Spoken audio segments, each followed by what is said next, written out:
Perfeito. Gente, todo mundo muito bem-vindo, pessoal. Galera do primeiro plantão, galera da M-Doctors, prazer enorme estar aqui com vocês. Espero que todos estejam me ouvindo bem. Eu gostaria de começar dando alguns recados, enquanto todo mundo está entrando. Avisar que na quinta-feira a gente vai ter uma live também nesse mesmo formato, no mesmo programa, com o Zepa, né? O José Paulo Ladeira. O José Paulo Ladeira, ele é um dos intensivistas do Sírio-Libanês de São Paulo, e a gente vai falar sobre o manejo do paciente com Covid na UTI, na medicina intensiva, né? Na unidade de tratamento intensivo. E o Zepa, ele teve alguns casos, ele está cuidando de alguns pacientes em São Paulo, onde essa pandemia já está num estágio bem mais avançado, e eu tenho certeza que ele vai contribuir muito para quem quiser aprender sobre esse manejo do paciente crítico na UTI. E no sábado a gente também vai ter, no mesmo formato, uma aula, dessa vez vai ser com o meu colega Bruno, e a gente vai falar sobre o manejo da via aérea para o paciente, para os profissionais de saúde do paciente com Covid. Isso vai ser lá no Centro Arra, aqui em Balneário Camboriú, então a gente vai mostrar isso na prática, com manobras de simulação realística nos nossos manequins, e também com a questão da videolaringoscopia, que é tão mandatória nesses casos. Então, quem quiser participar dessa aula, a mesma coisa. O link vai estar lá no Insta da M-Doctors, né? É só entrar no link da bio e se cadastrar, que depois você vai receber um link para participar da aula, como agora. Como foi essa? Beleza, galera? Então, é com muita satisfação que a gente está aqui hoje e a gente vai falar desse tema tão importante, né? Um tema que a gente não para de falar um minuto hoje em dia, que é a infecção aí pelo SARS-CoV-2, né? O COVID, na verdade, é a doença. Eu gostaria de saber se alguém tiver alguma dúvida depois, vocês podem ficar à vontade de fazer todas as perguntas no final ou mandarem suas dúvidas para o chat também, é possível. E a Lilian vai fazendo aqui para a gente, ela vai ser mediadora dessa aula. Então vamos lá, né, galera? Vamos começar, a gente está dentro do horário. Então, primeiramente, para quem não me conhece, né, meu nome é Gustavo Deboni, eu sou graduado pela FAMEMA, Faculdade de Medicina de Marília, lá no finalzinho do século passado, eu falo isso porque eu me formei no ano 2000. Depois eu acabei fazendo cirurgia geral pelo Servidor Público Municipal na capital, em São Paulo, mas o que eu gosto mesmo de fazer e o que eu me dedico hoje é ser emergencista. Eu sou titular pela Abramed, Associação Brasileira de Medicina de Emergência. Eu tenho hoje outras funções administrativas, sou gerente médico do segundo maior hospital de Santa Catarina, o Hospital Marieta, diretor clínico do Hospital Ruth Cardoso, que é o hospital em Balneário Camboriú, do qual eu sou o chefe da cirurgia geral. E nos últimos anos eu tenho me dedicado muito à questão da educação médica, em virtude dos alunos, em virtude da graduação e da pós-graduação. Então, eu acabei fundando o primeiro centro America Heart de Santa Catarina, o Centro Arra, da M. Uniavan, aqui em Balneário. E isso tudo demanda muito tempo, muita dedicação que a gente gosta de fazer. E a gente também fundou uma plataforma, o Primeiro Plantão, que hoje é uma plataforma online, ela tem os seus inscritos no Instagram, com muito orgulho, a gente coloca quase todos os dias conteúdo de qualidade aí, para tirar as dúvidas de todos aqueles que estão dando seus primeiros plantões, tanto alunos, graduados, como os residentes, e como também os médicos que se formam e vão acabar trabalhando nas emergências por aí, nos PS de todo o Brasil. Então, é importante que vocês não passem os perrengues que eu passei ao longo desses 20 anos, que vocês não tenham os mesmos medos que eu tive, e por isso foram criadas todas essas questões, a plataforma do Primeiro Plantão e hoje a M-Doctors, que oferece curso em medicina de emergência, pós-graduação lato sensu, em medicina intensiva. Agora, eu confesso que está todo mundo parado por causa do negócio do Covid, mas a gente está aí para continuar todos os nossos projetos e eu tenho certeza que vão contribuir muito aí para a saúde da população, que esse é o meu propósito, é impactar a saúde da população através de uma educação médica de qualidade. Com a minha experiência de 20 anos, eu acredito que a gente possa fazer isso. Tirando as apresentações, eu queria dizer inicialmente que eu não tenho nenhum conflito de interesse, todas as coisas que eu vou dizer aqui para vocês, elas foram frutos de muita pesquisa, pesquisas através de todos os veículos brasileiros e internacionais possíveis, Organização Mundial da Saúde, Sociedade Brasileira de Infectologia, Associação de Medicina Intensiva Brasileira, Associação Brasileira de Medicina de Emergência, que foi o grande foco da aula de hoje, do New England, né, que é um periódico hoje amplamente estudado e aceito pela comunidade médica, e também do Up to Date, que é a atualização americana. E também seguem todos os princípios da Anvisa, né, a Agência Nacional de Vigilância Sanitária, nas questões em relação ao manuseio, enfim, e as proteções individuais, que a gente vai dizer durante a aula. Mas aqui eu não vou favorecer nenhuma empresa, porque não é isso, tá? Eu não estou aqui vinculado a ninguém. Vamos falar primeiro do vírus, né? Para a gente entender um pouco o que é o SARS-CoV-2 aí, né? Esse vírus que vem mudando a dinâmica mundial. Então, os coronavírus, eles são conhecidos desde a década de 60, eles acometem mamíferos e aves, e também os humanos, né? Eles foram responsáveis por 3 surtos que eu vou mostrar para vocês, 3 infecções que são consideradas graves mundo afora, mas nenhuma com a dimensão do Covid-19 agora, dessa doença tão terrível aí, que mudou o mundo, né? Eu acho que a gente está frente a uma nova etapa na história mundial com essa doença. E esse vírus, a origem dele está meio incerta ainda, eu vou mostrar isso para vocês, mas os coronavírus, eles em 3 situações, eles acometeram a sociedade humana já com algum destaque. A primeira foi em 2002, 2003, com o SARS-CoV, né, o vírus que causou a síndrome da resposta respiratória aguda, né, da inflamação aguda dos pulmões aí, que ocasionou 800 mortes em todo o mundo, com 8 mil infectados. O SARS, essa síndrome, ela ficou restrita quase ao lado oriental do mundo, tiveram pouquíssimos casos fora do Oriente, fora da Ásia, e depois, em 2012, a gente teve o Middle East Respiratory Syndrome, né, que é o MERS. Foi um outro coronavírus que também causou uma infecção grave, geralmente associada à mesma síndrome respiratória, mas ela ficou restrita à questão do Oriente Médio, principalmente na Arábia Saudita, que concentrou 85% das mortes ocasionadas por esse vírus. E nessas 2 ocasiões já se discutia a participação da origem dos animais em relação às 2 infecções, uma gripe aviária e na segunda a gripe relacionada à infecção com o dromedário, né? Então, isso não ficou muito bem estabelecido, as 2 infecções elas foram contidas, até que no finalzinho de 2019, na província de Hubei, na cidade de Wuhan, lá na China, uma nova forma desse vírus conhecido, né? Porque 86% dele é muito semelhante ao SARS-CoV-1. Lá, ele apareceu na província de Wuhan e inicialmente um médico chinês ele começou a perceber que algumas mortes começaram a ocorrer com um quadro de pneumonia, uma pneumonia viral.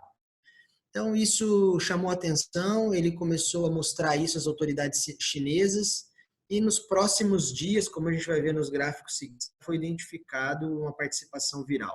E isso realmente foi identificado imediatamente pela questão da Organização Mundial da Saúde, com sede na China, na sua filial chinesa, e depois disso, infelizmente, tomou conta do mundo. Vocês vão perceber que a disseminação de um vírus ela é muito rápida, né? Todo mundo pergunta assim, de onde surgiu isso? Se tem algum estudo comprobatório, porque várias teorias da conspiração elas existem.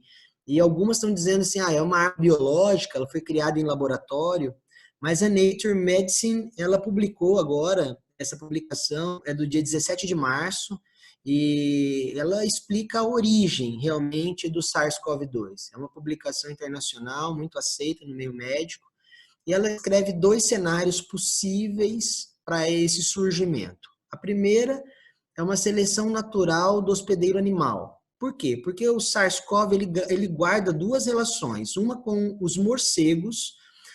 O coronavírus que acomete os morcegos ele tem uma similaridade muito grande com o do humano, embora ele não tenha alguns genes de superfície que possibilitariam a entrada dentro da célula, o que é possível através do pangolim, que é uma espécie de tatu, ele é comum no Oriente e parece que a interação dos dois poderia ter gerado o SARS-CoV-2. E uma outra teoria diz em relação à adaptação desse próprio vírus, que não tinha o poder de penetração, mas sofreu uma adaptabilidade, uma mutação, e aí ele tornou possível essa replicação em humanos. Mas está mais do que comprovado que é impossível que isso tenha sido uma arma biológica ou que tenha sido criada em laboratório. Foi realmente um produto natural. Aí eu vou entrar na discussão do cisne negro do Taleb. Taleb é o autor de Antifrágil, um livro que recomendo a todos aí, que fala em relação à antifragilidade da seguinte forma, né? Antifrágil é muito mais do que você ser resiliente, é você vencer uma grande dificuldade e melhorar, ser diferente em relação a isso. E nós estamos frente a essa grande transformação.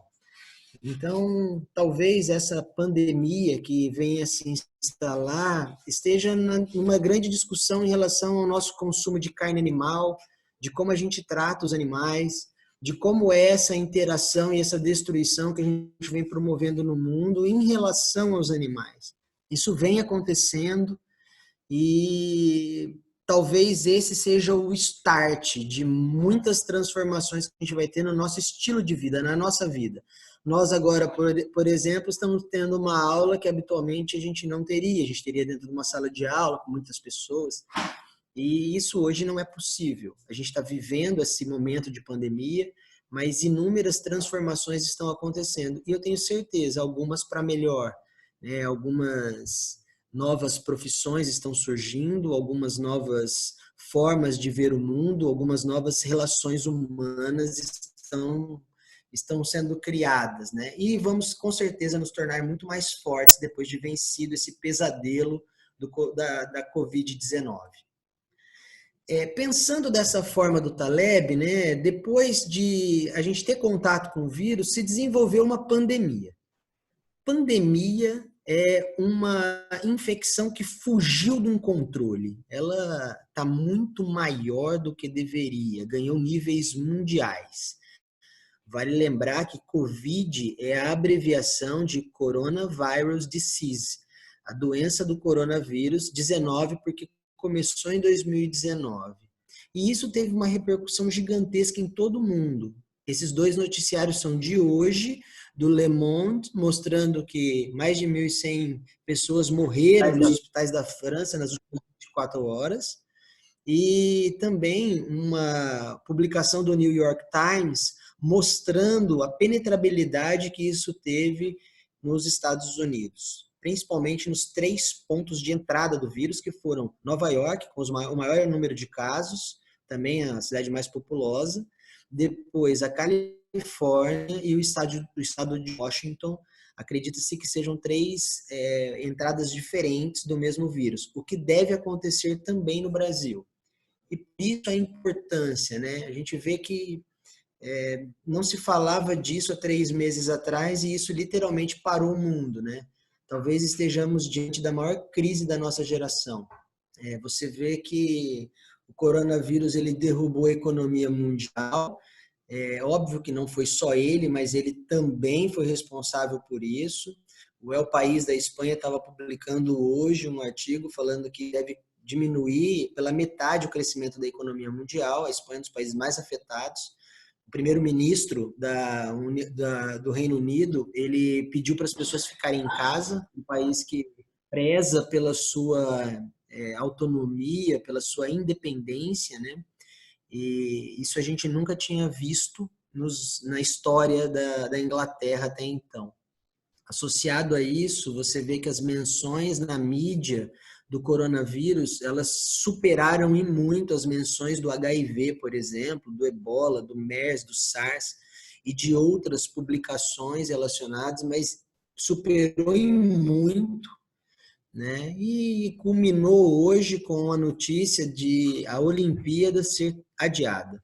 Então, eu tenho 44 anos, eu nunca tinha visto tamanha repercussão ocasionada por qualquer estrutura de saúde, nem relacionada ao HIV na década de 80, eu lembro muito bem disso, de inúmeros problemas relacionados, mas nada semelhante. Nós vivemos um mundo hoje com uma possibilidade de informação muito maior, mas a gente está acompanhando isso diariamente, essa transformação que o corona está causando na vida de todos, né? E como isso tudo aconteceu, assim, numa era de tamanha informação digital, com tantos tratamentos médicos, numa época de globalização, né?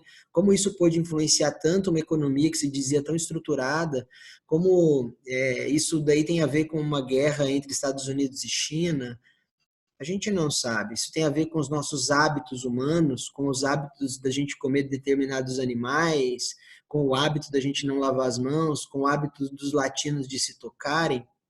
Isso é uma grande discussão.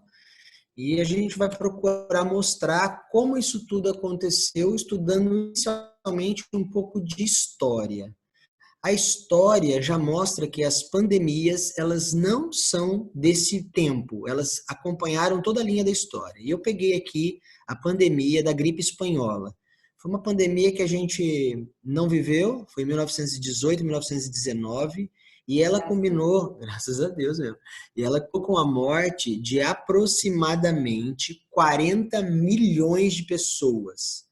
Hoje, tivemos aproximadamente 17, 20 mil ainda. E a pandemia da gripe espanhola, ela matou 40 milhões de pessoas. A Segunda Guerra Mundial matou de 70 a 85 milhões. Então, a gripe matou metade do que matou a Segunda Guerra Mundial, que foi um evento marcante da nossa história. Para vocês terem o impacto que isso causou, né? E se vocês olharem esse gráfico do mês, vocês vão perceber que ela também sofreu uma estrutura muito semelhante do que a gente está vendo agora. Um período pandêmico inicial seguido de um período de recorrência. Esses jornais são de 1918, está dizendo ali que o Rio é um vasto hospital. Achei interessante colocar, porque a gente vai ver essa notícia agora de novo, daqui a alguns dias, com a disseminação do corona, né? A gente está só no começo da fase brasileira dessa doença terrível. Não quero ser aqui como é que fala, pessimista, mas isso é verdade. Para a gente entender isso, vamos entender uma curva aí, ó. Essa curva, a inicial em rosa, é o número de infectados que suplantam a necessidade ou como é que fala, a possibilidade de tratamento do sistema de saúde num espaço muito curto de tempo. E quando eu tenho essa curva com uma ondulação maior, com uma angulação mais obtusa, eu vou ter certamente uma condição de tratamento pelo sistema de saúde, porque eu vou aumentar o espaço de tempo dessa pandemia. E é isso que a gente fala em alongar a curva. Isso acho que está bem claro para todo mundo, né? Mas essa questão ela está sendo muito discutida. E como eu faço para alongar essa curva? Não tem outro jeito, apenas medidas protetoras vão causar isso.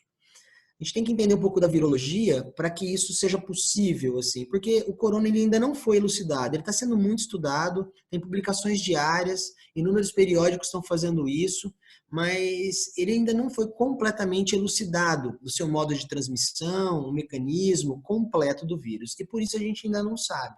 Né? Se sabe que a transmissão é por gotículas, secreções respiratórias e fômites, da gente encostar, ele tem uma alta capacidade de viver em diferentes ambientes. vai ter um outro slide lá que vocês vão perceber que ele consegue ficar dias em determinadas superfícies. Então, se eu encosto a mão e levo a minha mão à boca, e tem um estudo mostrando que a gente leva a mão ao rosto, à face, em torno de 3.000 vezes durante o dia, que é muito, né? Então, a chance de contaminação é muito grande.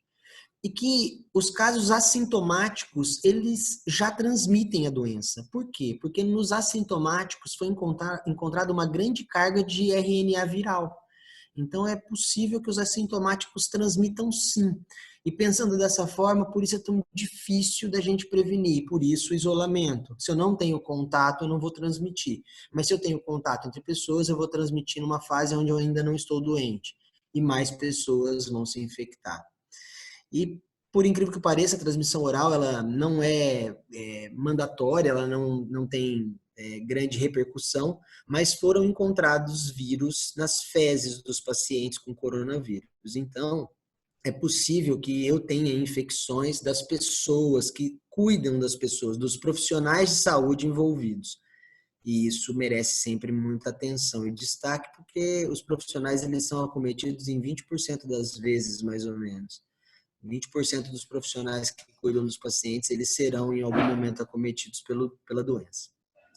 E o vírus também é sabido que ele usa o receptor da enzima de conversão de angiotensina. Então, o uso de ibuprofeno, que também utiliza esse receptor, e o uso de inibidores de ECA, ele poderia facilitar a infecção. Então, é uma das justificativas aí para o grande número nos portadores de doenças cardiovasculares e nos hipertensos. O período de incubação é de até 14 dias, mas a maioria dos casos é de 4 a 5 dias.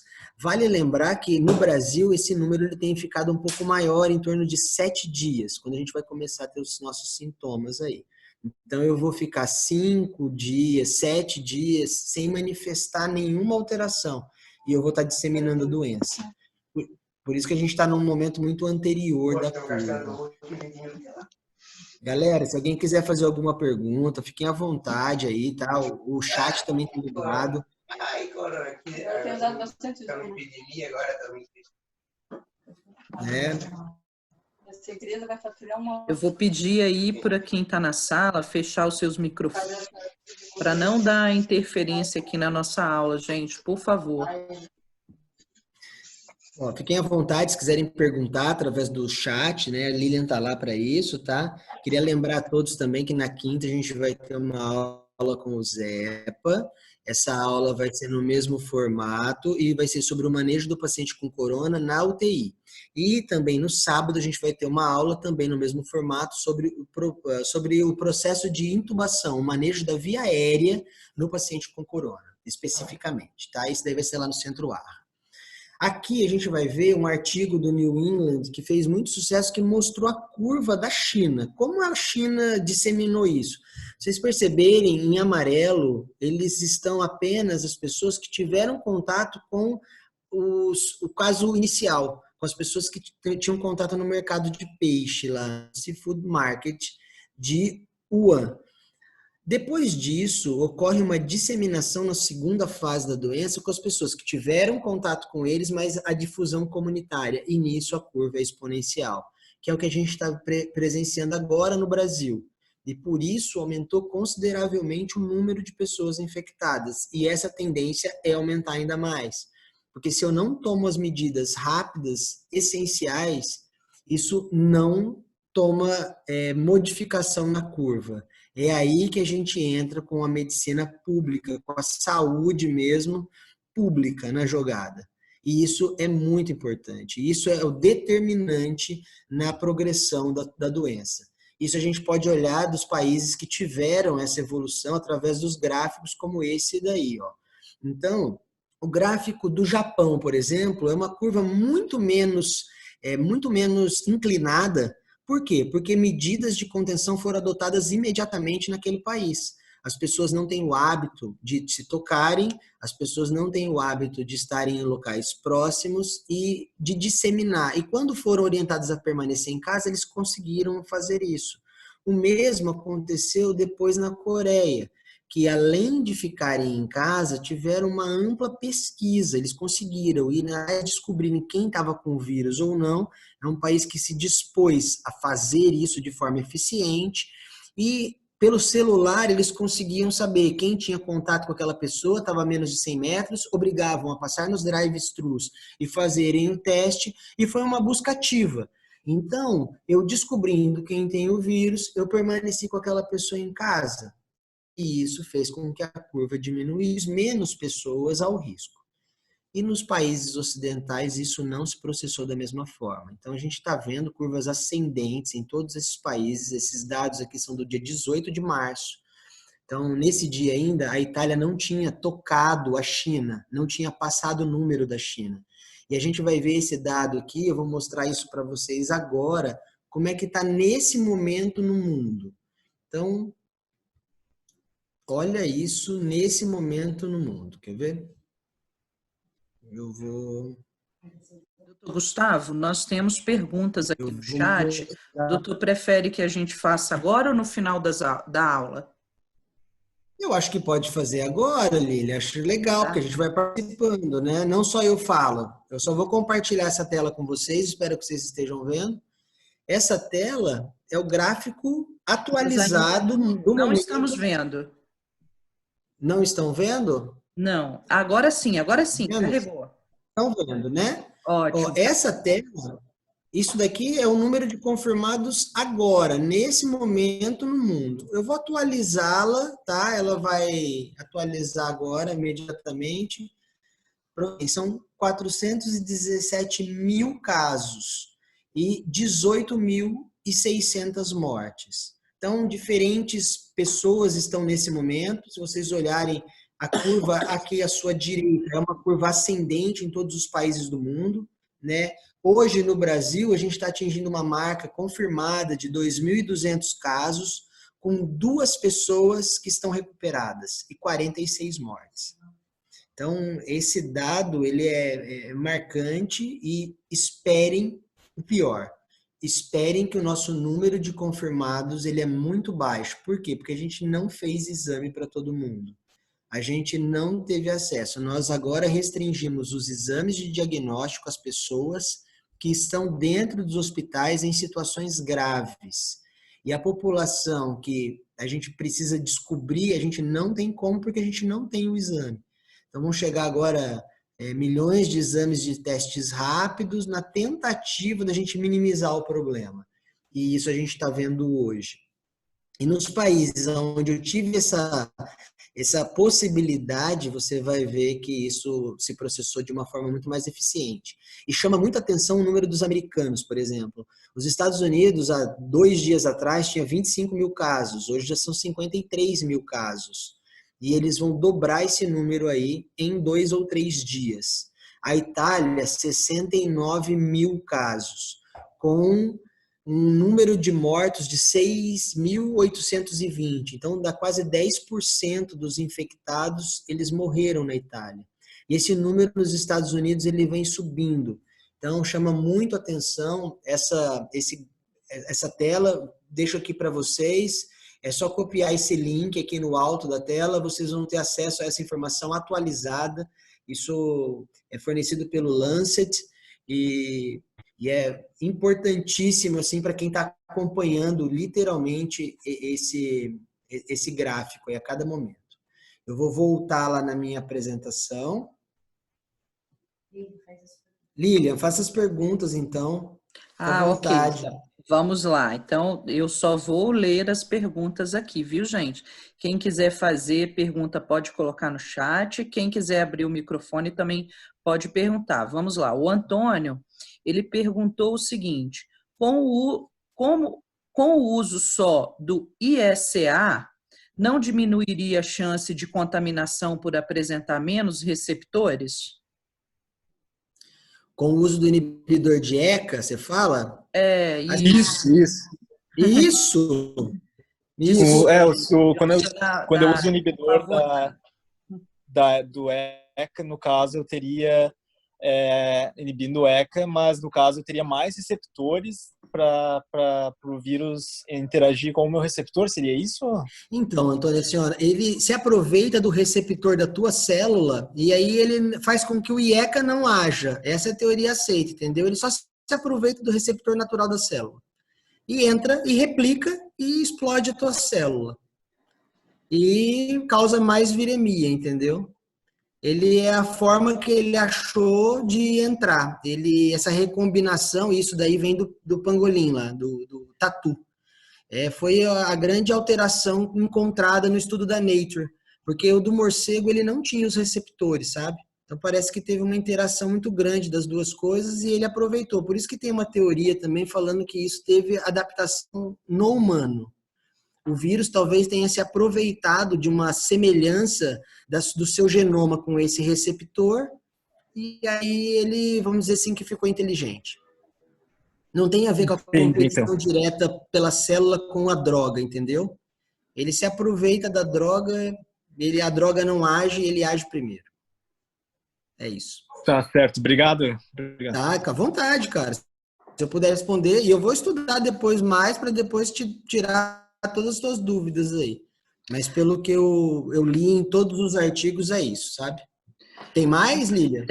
Temos outra pergunta aqui do Atalibas, sobre a questão da hidroxicloroquina e azitromicina, a Anvisa não aprova, não tem nenhuma evidência.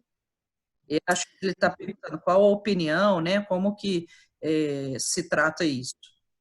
Vou chegar lá no final, Atalibas, que eu tenho essa possibilidade, porque eu vou falar sobre os tratamentos, tá? Aí eu vou falar da hidroxicloroquina, beleza? Prazer em falar contigo aí, cara. Legal. Legal. Temos uma última pergunta aqui, doutor Gustavo, da Ivana. A destruição alveolar é a mesma que ocorreu com a epidemia do H1N1? É muito parecida as duas infecções. As duas infecções elas vão levar uma síndrome da angústia respiratória, né? E elas vão promover um aumento um processo inflamatório, na verdade, do alvéolo, ocasionando uma deposição grande de líquidos, né? E uma dificuldade muito grande de ventilação e das trocas gasosas. Elas são muito semelhantes, embora sejam vírus diferentes. Mas vocês vão ver que depois lá a questão das tomografias, todas elas são, na verdade, pneumonias virais, né? São semelhantes todas as apresentações. O corona, ela guarda uma relação maior com a periferia, multilobar, são pneumonias virais. E o H1N1 também é. O H1N1 tem ocasionado agora menos mortes do que o corona, porque a influenza, teoricamente, é um vírus mais conhecido, né? Ele já teve essa fase de disseminação na população em geral. Então, a repercussão endêmica dele, a pandêmica, vai ser menor, né? Do que agora o corona, que a gente ainda não teve. É a primeira vez que a gente está tendo contato, a grande maioria das pessoas, com isso. Então, nós vamos ter uma repercussão maior. Ei, Gustavo, posso fazer uma pergunta? Lógico que pode, fica à vontade, cara. Questão das imagens que você estava falando aí, no raio-x, não aparece quase nenhuma alteração, não é isso? Vai aparecer mais na tomografia, que é o sinal do vidro fosco. Isso daí. Assim, ó, a gente teve alguns casos já aqui, tá? Os raios-x só mostram alteração quando tem um comprometimento pulmonar já muito grande, que vai mostrar um grande sofrimento tomográfico, assim. E hoje a tomografia, ela tem, além do padrão de vidro fosco, que é o mais comum, pode ter áreas de consolidação, pode ter infiltrado brônquico difuso, e ela tem algumas particularidades, que são aspecto periférico mais do que central, multilobular, vários lobos acometidos, multilobular e periférico, é isso daí. E sinal de vidro fosco. Essas são as características maiores. Derrame pleural não é comum, consolidação única não é comum. Então, isso daí, porque hoje o diagnóstico, vocês vão perceber que é difícil da gente fazer com método de coletar o SWAB, né? Porque a gente não tem o kit, entendeu? Então, vai ser basicamente tomográfico e quadro clínico. E agora a gente está entrando numa fase que o quadro clínico é assim, antes tinha a história de viajar para algum lugar ou de ter contato, agora é todo mundo, entendeu? Então, a gente está enfrentando essa dificuldade aí. Muito mesmo. E como que a gente abaixa essa curva aí? Como é que a gente mexe na curva? Essa é uma pergunta que que talvez seja difícil assim, de ser respondida, né? Porque tem duas saídas aí, duas saídas aceitas na ciência, né? Uma é fechar tudo, isolar as pessoas. Lockdown. Lockdown. Então, eu coloquei aqui um cadinho para a gente lembrar, ó, fechar tudo, entendeu? Fechar a pessoa em casa, igual a Lília está lá em Brasília. Fechadinha dentro da casa dela lá, sem contato com a família. Então, assim, isso é uma das formas. Eu tirar a pessoa de circulação, ela não vai ter contato com ninguém, daqui a algum tempo ela não vai ter contato com o vírus vai circular em quem deveria, e aí eu diminuir minha curva. É o que o brasileiro está tentando sair o melhor. E uma outra teoria foi a teoria inicialmente adotada no Reino Unido, no começo pelos Estados Unidos, ele viu que isso daí não ia dar certo, que é disseminar o vírus entre os jovens saudáveis, tentar isolar uma parte dos idosos, que são os mais acometidos, para que as pessoas criem resistência. Só que como é um vírus que a gente ainda não teve contato, olha o resultado como ficou. Os países que adotaram essa política de disseminação, Reino Unido e Estados Unidos, tiveram uma curva ascendente. Por quê? Porque alguns estudos mostraram que até 80% da população seria afetada. E como a questão é estatística, 5% vai ser grave, 80% de uma população de 320 milhões, como os americanos, é muito significativo, é muito grave. Então, não vai dar isso, entendeu? Então, a gente optou por um tratamento diferente, que é realmente afastar as pessoas. E esses países que afastaram as pessoas, como os países do Oriente, tiveram uma melhora da curva. A gente tem que ficar bem preocupado, assim, porque é um momento de muitas fake news, de muitas informações desconexas. Então, como médicos, acho que a gente tem que procurar as informações mais atualizadas dos órgãos que sejam mais fidedignos, assim. Até dentro destes órgãos a gente tem pesquisas que muitas vezes não são verdadeiras, né? Então a gente tem que procurar essas informações da melhor forma possível, né? E muito se fala sobre a questão da UTI, porque 5% dessas pessoas elas vão precisar de UTI, e o Brasil tem um grande número de leitos de UTI, mas eles são mal distribuídos dentro de todo o Brasil. E a gente vai ver também que, de acordo com o caso zero, de acordo com o tempo que a gente demorou para fechar a região, isso vai ser determinante na evolução, porque a curva é de crescimento exponencial. Então, São Paulo não tinha fechado ainda durante essa apresentação e fechou hoje as suas portas, já com um grande número de casos, mais de 600 casos. A Itália, por exemplo, quando fechou suas portas, já tinha 2.000 casos. E isso vai ser determinante lá na frente, vocês viram o número de mortes. A China, por exemplo, fechou com 577 casos e teve 80.000 casos, com 3.000 mortes. Então é significativo. Demorou 6 dias para esse fechamento e já foi significativo. Então a gente tem que olhar isso com muita atenção. O crescimento do Brasil ele está sendo como desses países, Espanha, França, Alemanha, só que a gente não tem o mesmo sistema de saúde. E, no caso nosso, ele tem vários focos de disseminação, porque cada estado do Brasil é como um país da Europa. Então, eles estão se difundindo em vários locais de forma similar. E isso é geométrico, é matemático, não vai ter outro jeito de fazer. Então, isso realmente assusta a gente, mas o que a gente veio falar aqui hoje não é só das informações estatísticas. Isso vocês estão vendo em todos os noticiários. O que a gente veio falar aqui hoje é sobre o manejo do paciente na situação de emergência. Por quê? Porque a gente está na linha de frente. Então, a gente vai pegar esse paciente lá no primeiro momento. Vai chegar lá e vai vir um cara tossindo para você, falando que está ou não com febre, foi triado, e ele vai ser atendido no teu pronto-socorro. Como que a gente vai conduzir esse paciente? Então, isso a gente vai precisar estabelecer agora. Por quê? Porque senão a gente vai disseminar mais casos. A gente não pode ficar dentro dessa linha.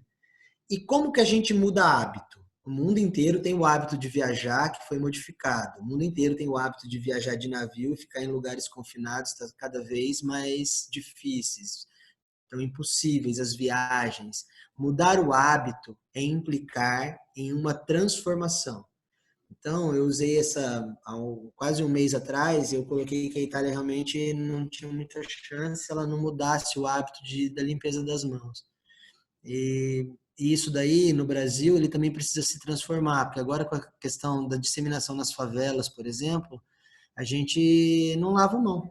Então, é uma discussão muito ampla disso. E também como é que a gente vai exigir que uma pessoa limpe com álcool gel tenha uma roupa como essa aí que vocês estão vendo dos chineses, em PS, que a gente não tem a mínima condição de ter uma luva, ou de ter um avental que ele não promove essa adequada proteção individual. Aonde eu não tenho o número de equipamentos de proteção individual para todos. Então, esse país de dimensões continentais que é o nosso, ele vai ter que se adequar a isso. E é importante que nós que estejamos na linha de frente, em primeiro lugar, nos protejamos. Porque se a gente não proteger, a gente vai disseminar ainda mais o vírus para mais pessoas. É importante a gente usar o álcool gel, mas é mais importante a gente lavar a mão durante 20 segundos. A mão na sua totalidade.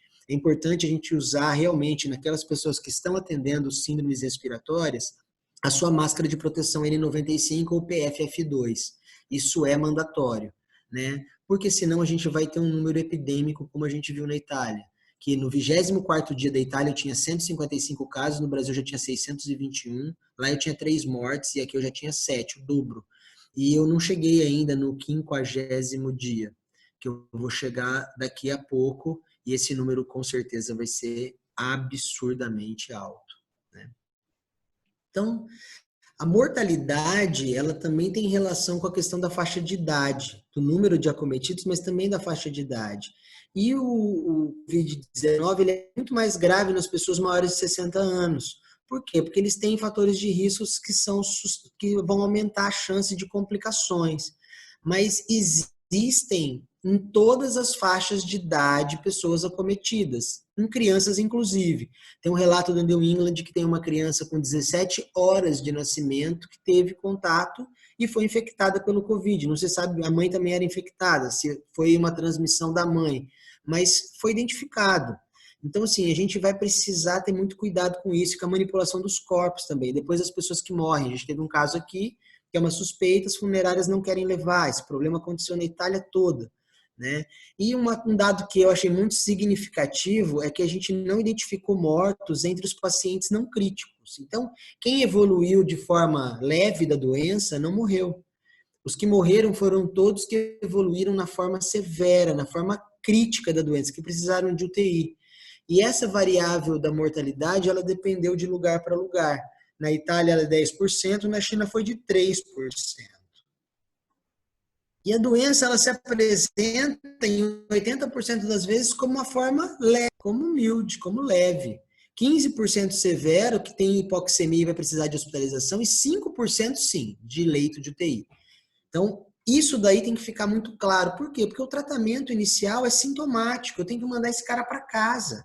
Eu tenho que orientar bem ele. A orientação é o principal agente do médico nesse momento, de quem está na porta de emergência. Eu tenho que falar para ele se ele está com febre e se ele não tem dispneia significativa, que ele tem que ir para casa, ele tem que ficar em repouso. Ele não pode disseminar a doença dessa forma, porque ele vai contaminar outras pessoas, que muitas vezes não terão a evolução leve da doença. Em algumas pessoas, essa evolução será severa, será crítica. Então, eu não posso fazer com que ele dissemine. Eu preciso orientar muito bem ele. Ficar em casa é o melhor que ele pode fazer, com bons hábitos higiênicos. O cara não pode suar o nariz em público, colocar a mão na maçaneta, ele tem que lavar a mão. Eu tenho que orientar isso. Por quê? Porque é cultural do brasileiro. O brasileiro não sabe isso, entendeu? O brasileiro tem hábito de ir lá escorrer o nariz na rua. Então, se ele fizer isso, ele vai estar disseminando o vírus para outras pessoas. A gente tem que ter isso com muita clareza, a gente tem que ter isso com muita tranquilidade, de dizer. E isso é de quem? É do médico da porta do pronto-socorro. Essa informação, quem que vai dar? O mais importante é que ele faça isso. E é óbvio que ele tem que reconhecer os pacientes de risco, doenças cardiovasculares, diabéticos, doenças crônicas respiratórias, pressão alta, portadores de câncer. Eles aumentam a chance de complicações e de morte. Só menos de 1% das pessoas que morreram não tinha nenhuma condição pré-existente. Então, isso é um dado muito significativo, muito marcante, né? No mundo ideal, a gente ia fazer o exame para todo mundo E aqui do lado eu estou mostrando para vocês um exame de hoje, tá? Foi coletado no dia 19, mas eu peguei o resultado hoje, óbvio que eu suprimi o nome do paciente. Detectável, positivo para o COVID, né? Então, ó, novo coronavírus 2019, ele está lá, detectável. Então, isso é um mundo ideal. A gente não vai ter isso para todo mundo. Então, a gente vai ter que tratar todo mundo como se tivesse, né? E na emergência, a gente está colocando a nossa pele em jogo. O skin the game está rolando com a gente. Está rolando com os médicos que estão atuando nessa situação. Nós, profissionais da linha de frente. E isso daí, a gente tem que nos protegermos em primeira instância. Porque como é que você vai colocar a tua pele em jogo e colocar os outros em risco? E para isso, o importante é, primeiro de tudo, você preparar todo o seu material. Se o teu PS não está preparado para isso, você tem que se preparar. Com o quê? Com os seus kits de proteção individual, seus equipamentos de proteção individual. Gorro, máscara, luvas, capote impermeável, óculos de proteção e o protetor facial preferencialmente, o face shields, que é aquela parte de plástico assim que fica na tua frente. Por quê? Porque as gotículas do paciente que terão contato com a tua máscara, elas primeiro terão contato com esse protetor. E aí você não vai precisar trocar a tua máscara N95 toda hora, senão você vai ter que acabar que ela tem uma durabilidade para quem está atendendo secreções de 7 dias em média e de 30 dias para quem não tem contato com secreções direto. Então é um equipamento de muita valia para você. E ela impede que 95% das partículas entrem em contato contigo. Ela é muito protetora mesmo. De cirúrgica, que ela só impede de quem esteja com o vírus que fique soltando aerosóis no ar. Ele está fazendo uma barreira de proteção como a tua mão, assim, quando você tosse no cotovelo. Esse protocolo da Abramed, eu acho que ele é bacana, mas é óbvio que não é a realidade de todo o serviço, porque ele coloca lá a necessidade de um videolaringoscópio. Não é todo mundo que tem, a gente também tem que ter treinamento, mas as intubações com videolaringo são preferíveis, né? A gente tem que ter os tubos orotraqueais e a gente tem que ter filtro de barreira. Aquele materialzinho verde que a gente, quando vai intubar o paciente, a gente coloca. Preferencialmente é legal você colocar ele já no tubo, o filtro de barreira, e você também ter à disposição uma pinça tipo reta aqui, ó, Kosher ou Kelly. Para quê? Para clampear o tubo depois que você fizer a intubação, se você já não tiver o filtro com ele, o cufômetro para você fazer as medidas protetoras e também o estetoscópio, que vai ser individual daquele paciente, porque tudo que tiver contato com o paciente você vai ter que limpar depois. Não dá para você usar o teu esteto em um e no outro, porque você vai estar contaminando um ao outro. Depois eu vou falar das drogas na questão da sequência rápida. E a gente vai precisar dos circuitos de ventilação mecânica e de um ventilador de transporte que não permita contato com o meio ambiente. Senão, na hora da ventilação de transporte, a gente vai estar disseminando também aerossóis, e isso é ruim, porque eu vou estar disseminando vírus no ambiente, né? Então, a gente tem que tomar bastante cuidado com isso, tá? Aí eu estou preparado para o transporte. Todo preparo é pouco. Aqui eu estou com um macacão lá da China, perfeito para fazer esse transporte de forma adequada, como ele deveria ser feito. Quem trabalha no APH tem que se portar desse jeito. E depois de cada transporte eu vou ter que trocar os meus contatos. Então é importante que muitas vezes eu tenha um macacão e tenha um avental por cima do macacão, porque eu só troco o avental e não preciso trocar sempre o macacão entre cada paciente. Porque eu não sei quem está infectado. Então é importante isso. Por quê? Porque o vírus, ó, em plástico, ele permanece até 5 dias. Em papéis, 4 a 5 dias. Então, não adianta. Se eu estou paramentado, eu fui lá para o teclado do computador e digitei, eu contaminei a minha área limpa. Eu tenho que tomar muito cuidado com isso, que isso parece uma coisa fácil, mas não é. Isso talvez seja a grande dificuldade de todos os serviços hoje. Na China, eles tiveram muita contaminação cruzada, sim. Chegaram a adotar medidas de usar um macacão e os profissionais usarem fralda, para que fizessem as suas necessidades na fralda, para trocar uma vez só a sua roupa, para vocês verem essa questão da contaminação. Então, esses mesmos trabalhos mostraram que no ar ele permanece por 3 horas, Então a gente tem que tomar muito cuidado com o corona. Esse bichinho, ele é terrível, sabe? Ele realmente contamina as pessoas. Já faço, já. Seguindo aqui um pouquinho, não? Ô, Lília, se quiser fazer algumas perguntas, porque só eu falo, né, cara? Fala sem parar. Doutor Gustavo, nós temos uma pergunta aqui da Tamires. Entre os pacientes que conseguem sair da UTI e sobreviver, fica alguma sequela pulmonar? Perda de função? Sim, Tamires, os estudos estão mostrando que alguns se recuperam completamente e outros perdem função. Na nossa experiência clínica, ainda ninguém saiu da UTI. Então, todos os que tiveram síndrome da angústia respiratória, SARA, eles ainda continuam hospitalizados.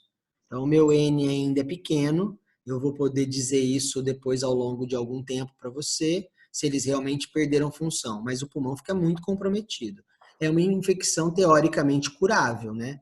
Mas toda síndrome da angústia respiratória é um evento grave com inúmeras consequências, assim, tanto riscos diretos da própria infecção como indiretos da ventilação mecânica por tanto tempo. Eu acho que na quinta-feira o Zepa vai poder te dizer isso com mais propriedade, porque está mais na área dele, que é a medicina intensiva. Então assista a aula dele lá, que aí eu vou fazer essa pergunta para ele com certeza, tá? Vou seguir aqui, ó. Então, Pode o uso da seguir. Não N95. temos mais perguntas por enquanto, tá? Fiquem à vontade para fazer no chat aqui, que eu vou transmitindo as dúvidas de vocês. Obrigado, doutor Gustavo. Obrigado, legal, galera. Então, assim, ó, o uso da N95, né, é importantíssimo. O uso de questões luvas, tal, tecidos resistentes nos aventais e do face shield, que ajuda bastante. Eu vi esses dias um face shield sendo criado de forma muito simples, um elástico, grampo e uma parte de acrílico, assim, como um papel acrílico, que você grudava e colocava ele e grampeava também em relação à testa, assim, e ficava individual para você, para quem não tem o face shield. Não é um material caro, acho que o hospital pagou em torno de R$17. A questão de você ter uma sala de pressão negativa seria ótimo, nas UTIs isso é possível. Mas nas emergências eu vou te dizer que isso é muito difícil de acontecer. É sabido que o que você deve fazer é sequência rápida de intubação, a questão da sala de pressão negativa é para não difundir mais o corona pelo ambiente, isso diminui a contaminação dos profissionais. Então, isso daí também vale para a gente não ficar usando ventilação não invasiva. Na China foi utilizado, tiveram evoluções desfavoráveis. Na Itália, no começo, também utilizaram ventilação não invasiva, foi desfavorável. Tem que tomar bastante cuidado com aquela história brasileira, adora inalar as pessoas. Então, chegou lá, está num quadro duvidoso, a gente vai e leva o paciente para nebulização. Nebulização para o corona não é legal. Se você quiser usar beta-adrenérgico, é melhor que seja usado injetável ou como bombinhas, porque a nebulização Berotec Atrovente em espaço vai difundir ainda mais em aerosol. Catéter de alto fluxo nasal também não dá certo, tem poucos lugares que tem, mas existe.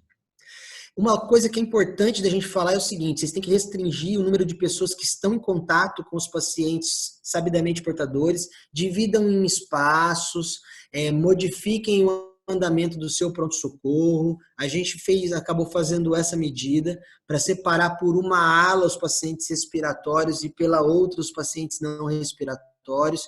Isso diminui a contaminação, tá? Não ventile o paciente se for possível, isso é mandatório na sequência rápida. A sequência rápida é um processo que a gente não ventila o paciente, né? Não prolongue a intubação, então tome cuidado, faça isso o mais breve possível, não fique enrolando para intubar o paciente. Se ele tem indicação de satura, intuba o paciente, é melhor para o paciente. Ventilação mecânica precoce é mandatória. E cuidado na hora de eliminar os seus equipamentos de proteção individual. Muitas pessoas acabam se contaminando na hora de retirar os equipamentos de proteção individual. Porque aí vão lá, tiram a luva, tiram o gorro e aí toca a máscara. Aí tira a máscara ou a máscara que não estava infectada acaba ficando infectada. Ou toca o rosto, ou toca o óculos. Então a gente tem que tomar muito cuidado, porque é nessa hora que a gente acaba se infectando. Cuidado, tem gente que usa propé, a mesma coisa. Então tem que ficar bem atento a essas questões da retirada do material. E lembrar que ele precisa estar numa área limpa para ser retirado. Você tem que... A maca de transporte também precisa ser limpa, a tomografia onde você fez tem que ser limpa. Então a gente está tendo esse cuidado dentro do hospital. Então os exames eles têm demorado, não estão sendo feitos tão sequenciadamente como a gente gostava e era acostumado antes. Não tem jeito. É dessa forma que é. Então a gente precisa limpar o ambiente. Em relação à suplementação de oxigênio, né, no paciente suspeito ou confirmado, agora todo mundo vai ser suspeito, né? Agora todo mundo, não tem mais aquela história de viagem, todo mundo é considerado suspeito. Se a saturação é maior que 94, a gente não suplementa oxigênio. Isso é básico, é assim com todo mundo. Vamos lembrar lá do MOV, monitorização oxigênio, se a saturação for menor que 94 e veia. Isso a gente vai ter sempre, em todos os pacientes da situação de emergência. Então, se eu tenho uma saturação menor do que 94 e tenho sinais de insuficiência respiratória aguda, tiragem intercostal, movimento da fúrcula, frequência muito alta, o paciente está plenamente desconfortável, sudoreico, instável hemodinamicamente, eu não vou ter dúvida. O caminho é intubação orotraqueal precoce. Não adianta eu enrolar com esse cara, vai piorar a situação. E eu vou estar mais disseminando vírus naquele ambiente. Cuidado. Agora, se esse paciente não está assim, o que eu vou fazer? Eu vou colocar oxigênio onde eu não tenho gasometria, mas se eu tenho gasometria, eu vou coletar uma gasometria com ele em ar ambiente. Porque se a saturação for maior, minha PO2 for maior que 75, PO2 corrigida, tá? A fórmula segue aqui embaixo, ó.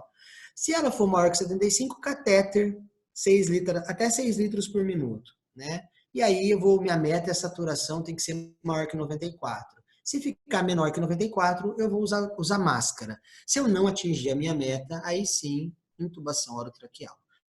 Mas se a minha PO2 for menor que 63, e o paciente, eu já vou considerar a intubação orotraqueal, porque a intubação precoce é importante. Só que assim, ó, a gente vai ter que ver também a capacidade do sistema, né? Então, você tem que entender o lugar que você está. Não adianta seguir um protocolo, chega lá, você vai entubar o paciente com saturação de 63, você nem colocou oxigênio, e daqui a pouco vai chegar outro, você só tem 2 respiradores, e aí daqui a pouco você tem um monte de entubados e não tem onde colocá-los. Vai ser pior para o paciente. Então, você vai ter que ter um bom senso muito grande nessa hora, do jeito certo de lidar com a situação. Infelizmente, a gente como médico vai ter que escolher, e essa escolha é papel do médico, é uma das prerrogativas do emergencista. Você vai ter que ver a situação e levar um pouco do teu feeling nessa situação, sabe? Então, oferece oxigênio. Se ele está ventilando pelo nariz de forma adequada, oferece com catéter. Se não, coloca ele na máscara. Coloca ele numa máscara fechada, com reservatório, preferencialmente, 10 litros por minuto. Como é o protocolo? Ele deve melhorar. Se não melhorar, aí você vai partir para a intubação orotraqueal, como manda o protocolo Abramed e AMIB. Eles são iguais e semelhantes, tá? Então, assim, ó, eu vou pegar e ter todos os meus materiais de EPI, vou estar pronto e vestido para aquilo, com todos os meus materiais da primeira lista checados dentro do meu carrinho. Tenho que estar com isso pronto, porque o paciente vai chegar nessa condição e eu vou ter que tomar a minha providência imediatamente. Higroscópio é o meu filtro de barreira, eu vou ter meu reservatório de ambula adequado. E aí, se ele tem choque, se ele está hipotenso, se ele tem congestão pulmonar e se ele, por algum motivo, está confuso e tem um rebaixamento do nível de consciência, eu não vou ter dúvidas, eu vou começar vasopressor em veia periférica. Eu não preciso de acesso central nesse momento.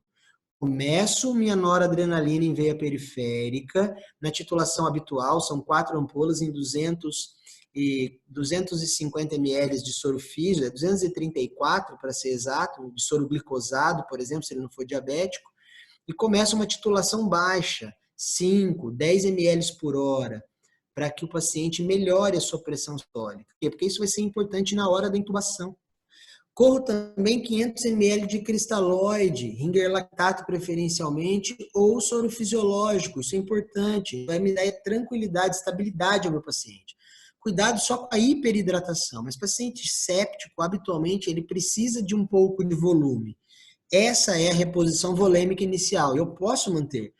Hoje em dia a gente não fala mais ainda 2.000 ml de volume, a gente dá 500, dá 250 e vai tateando momento a momento. Espera correr naquele acesso que você pegou periférico bom, isso é bom para o paciente.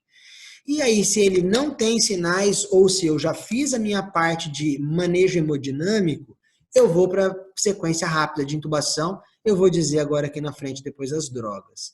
Depois disso, se eu tive sucesso na primeira intubação e eu tenho capnografia, coloco na capnografia. Insuflo o meu balão e meço o cufômetro para ver. Eu não posso manter esse cufômetro muito inflado. Isso vai promover isquemia daquela minha árvore traqueal. Então, eu tenho que tomar cuidado com isso. E se eu não tive sucesso, aí sim eu vou considerar dispositivos extraglóticos, máscara laríngea ou tubo laríngeo, e se isso não for possível, sim, cricotireoidostomia. Por punção ou cirúrgica, hoje a melhor técnica tem sido a do Buge. Para quem quer considerar bem esses procedimentos, assista uma aula de sábado, que aí a gente vai se ater a esses detalhes da questão da intubação. E depois eu vou conectar meu ventilador, eu vou ter um slide lá para frente mostrando para vocês os parâmetros, tá? Se eu tiver videolaringoscópio, porque é muito mais seguro para intubação. Isso é igual passar acesso com ultrassom. Se eu tenho ultrassom, é melhor eu usar, porque eu diminuo os riscos. Mas videolaringoscópio tem vários modelos, eu tenho que conhecer o modelo e o treinamento sempre é necessário. Não dá para eu querer, no primeiro caso, eu usar que eu não vou conseguir intubar, não vou acertar a minha árvore traqueal direito, assim, a traqueia, porque tem uma certa distância que eu tenho que manter, eu tenho que ver o tubo entrar, que eu tenho que me habituar àquela marca, aquele modelo e o jeito de fazer. E a sequência rápida de intubação? A sequência rápida, eu fiz um post esses dias do primeiro plantão com as drogas, né? A gente tem 3 drogas de escolha. Então, a gente pode usar fentanil, que é uma droga excepcional, mas para o COVID, os tratados eles têm mostrado sim, que o melhor é o uso da lidocaína. A dose da lidocaína é de 1 a 1,5 miligrama por quilo de peso. A lidocaína brasileira ela é 2%, então uma forma simples da gente usar é, pega 80 quilos, por exemplo, divido por 20, dá 4 ml da lidocaína. Isso. Então, uma forma fácil de você fazer essa dosagem aí. Você poderia fazer de 4 a 6 ml, estaria seguro. Essa droga é a droga de pré-tratamento, você faz em infusão em bolos na veia do paciente e normalmente a lidocaína vai ter um tempo de ação em volta de 45 segundos a 1 minuto. Então você tem que esperar. Por quê? Porque a lidocaína ela vai diminuir os reflexos da orofaringe. Então vai diminuir muito a chance do paciente tossir ou do paciente vomitar e acabar broncoaspirando. É importante a droga de pré-tratamento enquanto você faz a pré-oxigenação. Lembra que na pré-oxigenação você não ventila o paciente, você só coloca o oxigênio e deixa ele respirar espontaneamente com oxigênio a 100%. E depois você vai partir para a droga hipnótica, que no caso aqui vai ser a ketamina. A ketamina é a droga de escolha. Então a gente usa ketamina na dose de 1,5 a 2 miligramas por quilo de peso, tá? Aí tem várias apresentações de ampola da ketamina. Então, é 1,5 a 2 miligramas por quilo de peso. Só fazer o cálculo em relação ao que você tem. As ampolas, elas têm várias apresentações. Faz a ketamina, uma droga broncodilatadora, ela também é anestésica e ela tem um efeito dissociativo que nesse momento vai ser bom para você, que o paciente ele não vai lembrar de nada, ele vai ficar completamente em transe e você vai conseguir promover a intubação adequada. Tá? Se você não tem ketamina, uma opção boa que é cardioestável é o etomidato. Etomidato, as ampolas são de 20 miligramas e a dose é de 0,2 a 0,3 miligramas por quilo de peso. Uma regra boa é pegar os 10 ml da ampola, você pega 10 ml numa seringa, e aí você faz 1 ml para cada 10 quilos de peso. Então, essa é a regra do etomidato. Essa dose vai ser a dose de 0,2 miligramas por quilo. Você vai poder usar nos pacientes maiores de 70 quilos até a ampola inteira. Então, essa regra é uma regra bem simples que eu ensino aos alunos lá. E a succinilcolina é a droga de escolha para o bloqueador neuromuscular. Né? Você pode usar succinilcolina ou rocurônio, vai depender da tua experiência de intubação. Para quem tem pouca experiência, é preferível succinilcolina. Cuidado com as contraindicações absolutas, que são os pacientes que estão acamados há mais de 72 horas, são os pacientes com história prévia ou familiar de hipertermia maligna e nos pacientes portadores de distrofias musculares. Não se deve usar a succinilcolina. Nos pacientes que estão hipercalêmicos, cuidado com a succinilcolina, porque ela vai causar fasciculação e uma liberação maior de potássio. Então, se o paciente está muito hipercalêmico, ele tem chance de evoluir em parada. Então, é uma droga segura, porque você vai fazer e ela vai durar no máximo, de 6 a 10 minutos. Então, você vai, na pior das hipóteses de não conseguir entubar o paciente, você vai conseguir ventilá-lo, ou depois colocar um dispositivo extraglótico. Mas você tem que tomar cuidado com isso, porque tem gente que fica com medo de usar succinilcolina ou rocurônio, e aí o paciente fica duro, ele não consegue ventilar, é pior. Na sequência rápida, você tem que usar o bloqueador neuromuscular, isso vai facilitar o teu processo de intubação. E o rocurônio, né? A dose do rocurônio, ela é usado na dose de 1,2 miligramas por quilo de peso, é de 1 a 1,2 miligramas por quilo de peso. Só que o rocurônio ele é adespolarizante, ele não vai causar fasciculação, mas ele vai te dar um tempo maior de relaxamento, quase 30 minutos, 1 hora. Então, você vai ter muito tempo para ventilar o paciente. Você tem que tomar cuidado se você não conseguir entubar o paciente. Para quem tem pouca experiência, eu recomendo succinilcolina mesmo. E depois que você entubou o paciente, o que você vai fazer? Aí você vai seguir o manejo da MIB para a questão da ventilação mecânica. Então, você vai lá e arruma teu aparelho de ventilação da seguinte forma. Você coloca filtro, você coloca traquecare. Traquecare é um sistema de aspiração fechado. Você instala entre o tubo e o filtro, e aí você consegue passar o traquecare, tirar a secreção, tirar, sem ter que desconectar o sistema na aspiração a vácuo. Isso é importante para quem trabalha com paciente corona. É mandatório, tá, gente? E se você tem capnografia, é excelente, porque ela é um parâmetro muito bom para você acompanhar constantemente a evolução do paciente. Você escolhe a pressão, pode ser ventilado a pressão ou a volume, depende. Se for a pressão, o teu platô tem que ser menor que 30. Se for a volume, você vai escolher de 4 a 6 ml por quilo se o paciente estiver num pulmão muito ruim, muito difícil de ventilar. O pulmão de SARA a gente usa volumes menores. 6 ml por quilo é a base. Então, paciente de 80 quilos, 6 vezes 8, 480 ml é o volume que você vai estabelecer lá no teu ventilador. Com drive pressure menor que 15. Drive pressure é a diferença entre a pressão de platô e o PIP. Então, você tem que ficar oscilando em 15, que é legal, se você conseguir isso. E a FiO2 menor que 60. Se você conseguir colocar o cara numa fração inspirada menor do que 60, é excelente. Mas muitas vezes isso não é possível. Você vai acabar utilizando frações inspiradas maiores. Né? Você vai dosar isso através da tua gasometria. Toda vez que você tiver um paciente entubado, depois você vai ter que fazer gasometria obrigatoriamente. E, preferencialmente, usar a menor PIP possível para manter uma saturação de oxigênio entre 90 e 95 ou uma pressão de oxigênio maior que 60 na gaso. Eu falo a menor PIP possível porque muitas vezes você não vai conseguir. O paciente está em SARA, você vai ter que acabar elevando a PIP. Então, se realmente a fração, a relação PO2 e FO2 é menor que 150, o que caracteriza o pulmão de SARA, aí sim você vai ter que elevar a sua PIP em primeiro momento para depois adotar a posição prona, virar o paciente em decúbito ventral. Essa posição prona hoje a gente mantém por 16 horas e confere com dados gasométricos. Se a gente conseguir melhorar essa questão de saturação, ótimo, ele pode voltar à posição supina. Senão, você vai continuar insistindo em posição prona ou até mesmo evoluir a ECMO, que é a mendoca gasosa. Pouquíssimos hospitais têm, Então, isso é uma realidade que é restrita a grandes centros e a poucos lugares. Se realmente você precisar disso no teu plantão lá, você não vai ter acesso a essa condição, com certeza. A não sei que você esteja no hospital de ponta, tá? A frequência respiratória, geralmente, ela é mantida elevada. Por quê? Porque é um paciente que eu vou fazer uma frequência elevada e um volume baixo. Esses são os princípios da ventilação na SARA, né?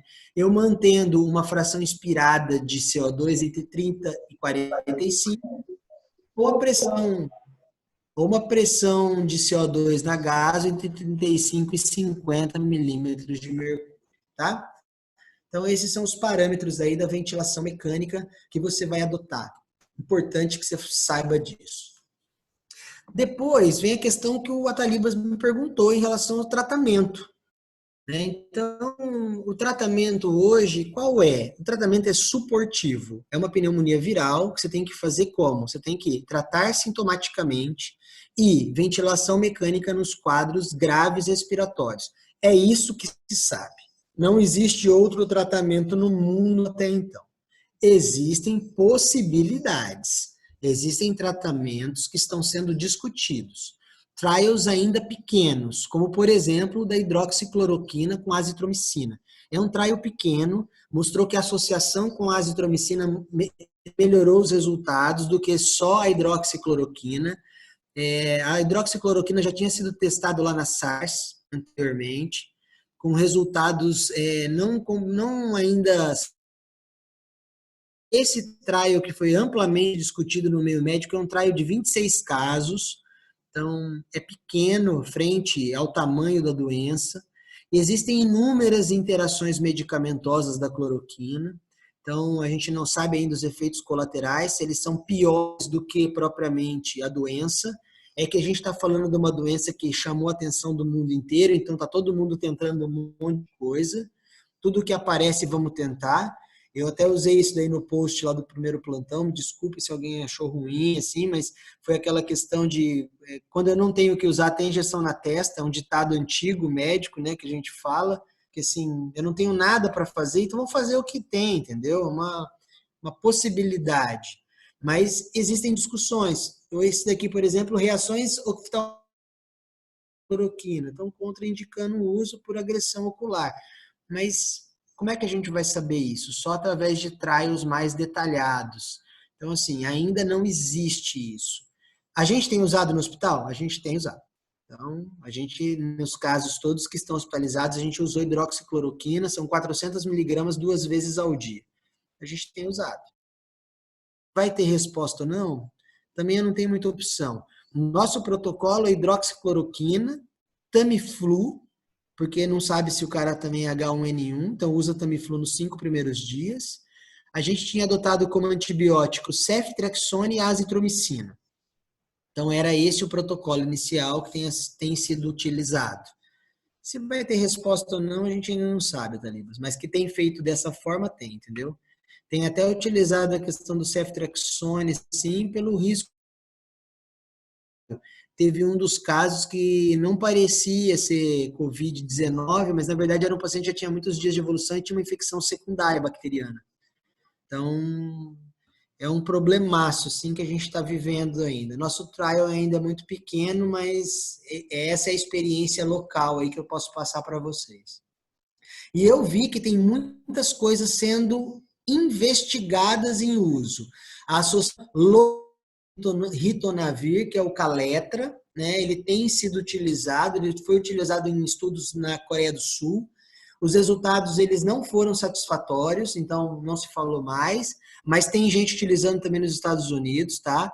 Tem o Remdesivir. O Remdesivir foi utilizado no tratamento do Ebola e com resultados também os americanos têm utilizado. O trial também é pequeno. Tem a interleucina, nos pacientes que tiveram interleucina 6, utilizou-se interferon. Então, esse é um estudo japonês. Então, naquelas pessoas que tiveram Covid com interleucina 6, parece ter resultado. A gente não tem nem o teste do Covid. Como é que a gente vai dosar interleucina 6? Então, assim, tá mais difícil para a gente chegar a esse ponto, entendeu?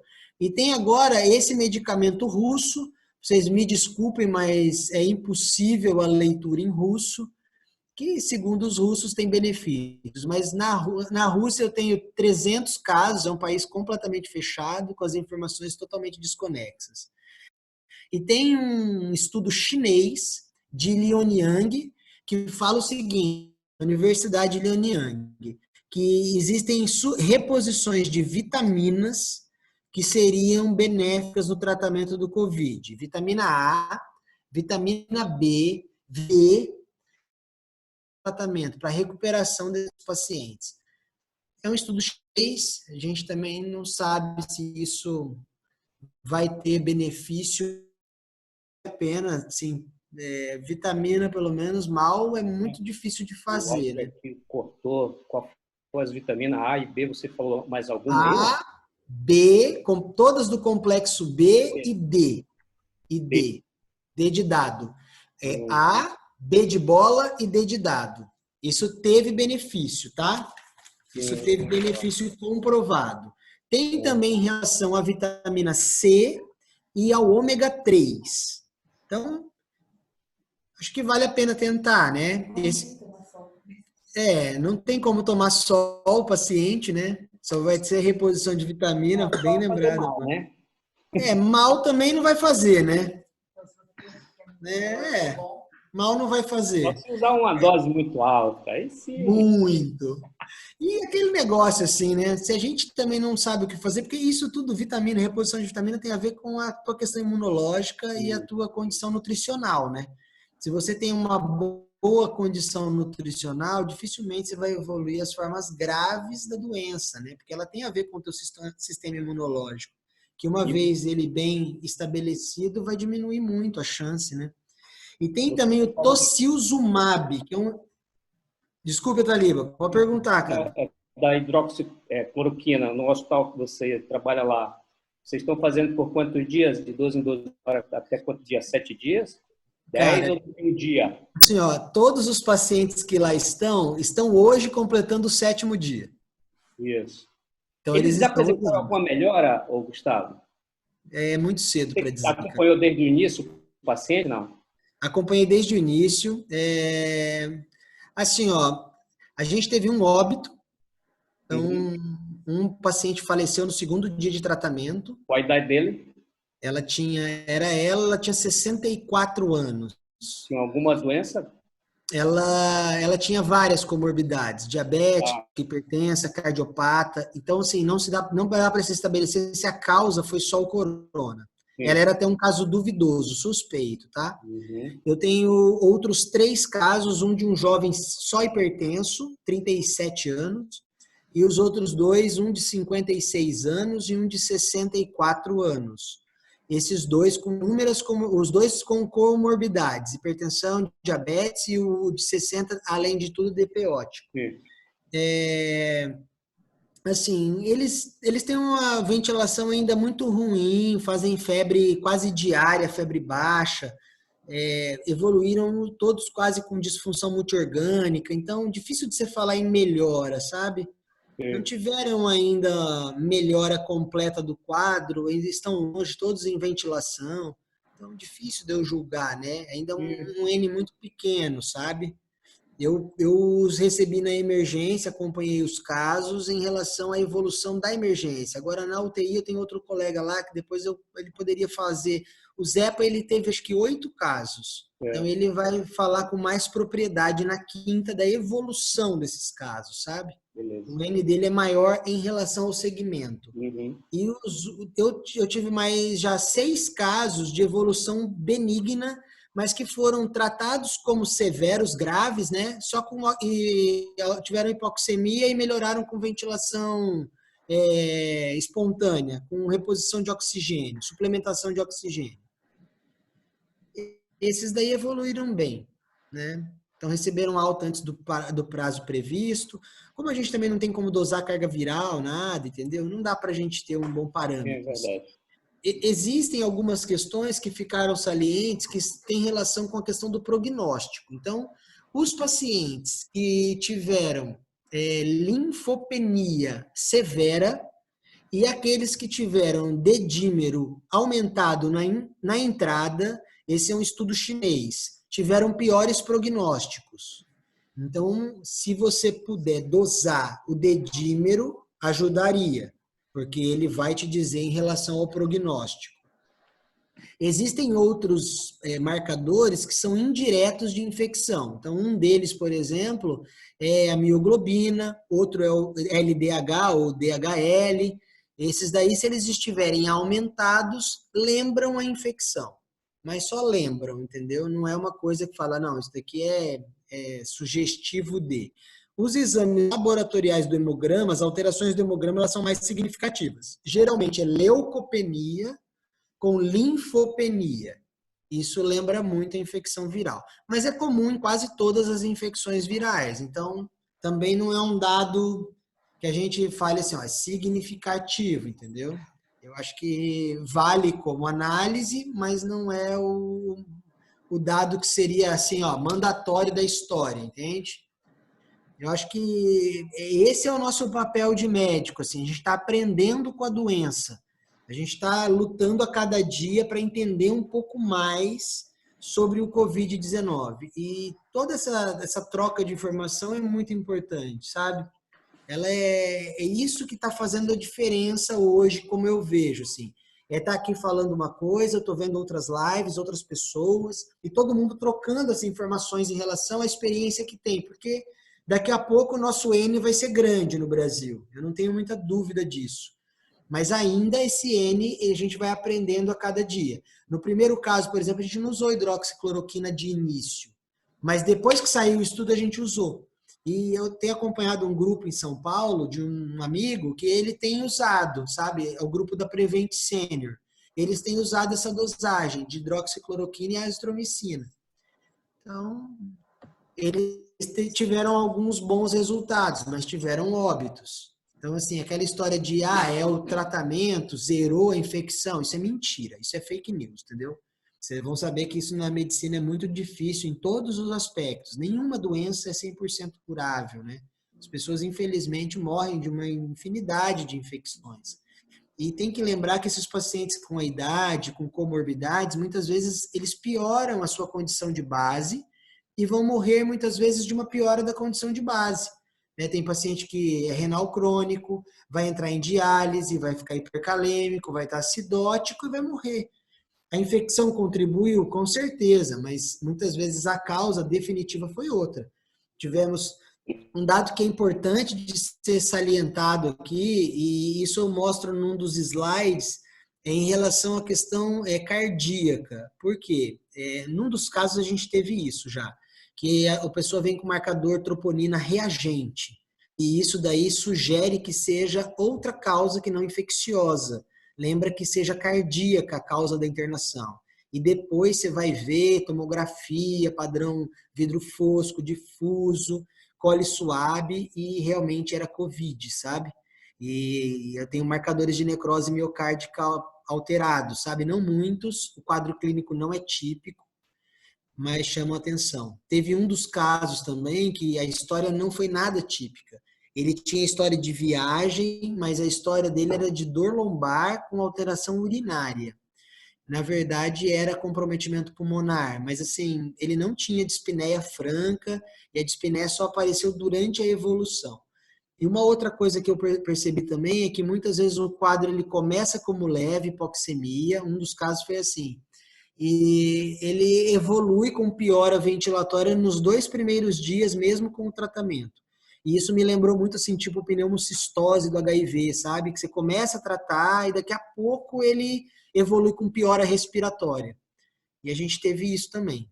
Então, eu acho que chama atenção. Gustavo, a questão, por exemplo, das comorbidades. Mas se tiver um hipertenso compensado, você acha que influencia a doença mais? Você vê que nos dados chineses lá, eles separaram alguns subgrupos e aumentou em 8% o risco de ser hipertenso controlado. Esse jovem, por exemplo, que está em ventilação, ele é hipertenso controlado. E ele teve a forma grave da doença. Foi entubado na entrada, na chegada. Foi entubado, inclusive, no UPA. Então, assim, é um paciente que evoluiu mal nas primeiras horas, entendeu? Ele já tinha ido num dia anterior, foi tratado como leve, foi encaminhado para casa e no dia seguinte ele evoluiu de forma grave. Então, assim, é uma doença que não vai guardar idade, sabe? Não é esse o ponto. Ela é mais grave em pacientes com comorbidades e idosos, mas não é mandatório. Tem um relato, é um dado do UpToDate, que 6% das pessoas com menos de 20 anos na Coreia foram infectadas. Foi 6% do total foram pessoas com menos de 20 anos. É um número significativo. E a média na Coreia foi de 40 anos. Na Itália foi de 64 anos, a média de acometimento. Então, são dados significativos, sabe? A média coreana foi mais baixa, acometeu muito jovem. Então, acho que isso aí é uma coisa que a gente tem que olhar com... A gente não pode só entrar nessa, principalmente a gente que está na linha de frente da porta, de falar assim, só vai pegar o idoso. Não é verdade. Vai ele vai disseminar entre os idosos. Tem um trabalho israelense do primeiro-ministro, foi até um vídeo bem divulgado, o primeiro-ministro israelense separando as crianças dos idosos em Israel, orientando que os idosos não fiquem com os netos, porque a disseminação aconteceria de forma mais branda entre as crianças e mais grave entre os idosos, mas um acabaria contaminando o outro.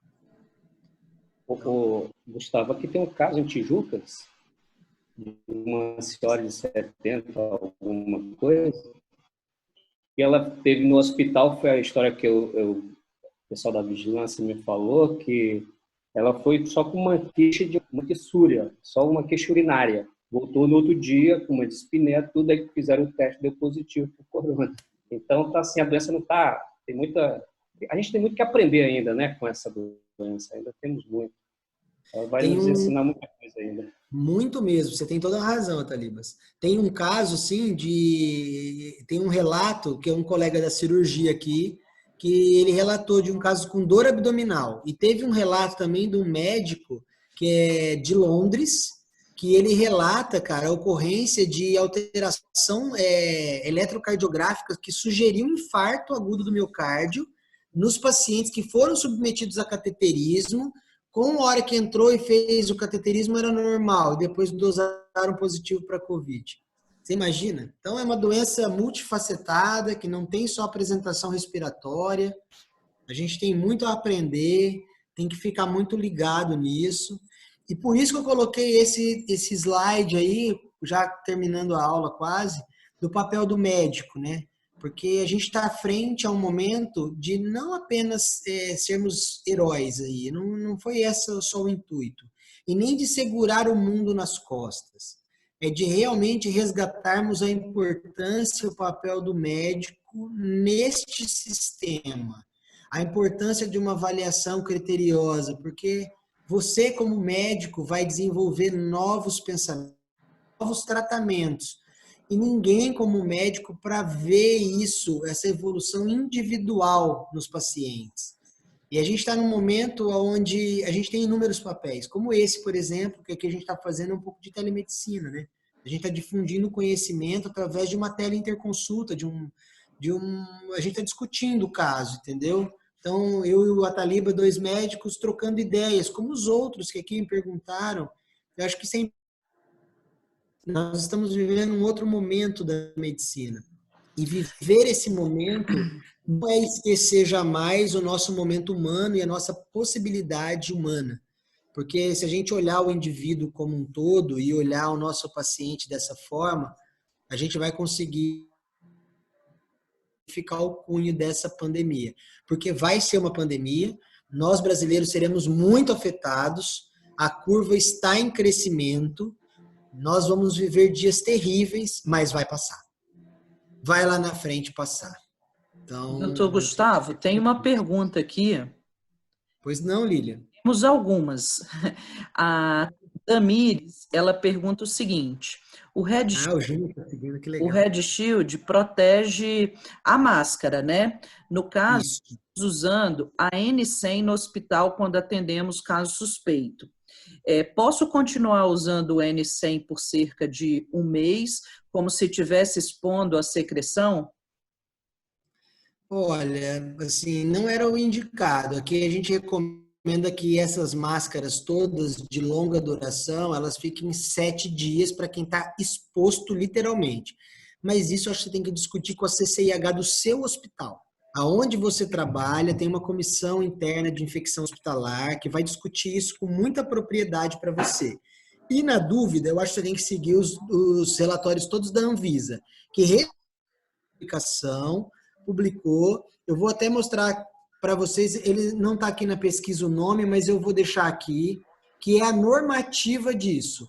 É a nota técnica número 4 de 2020 da Anvisa.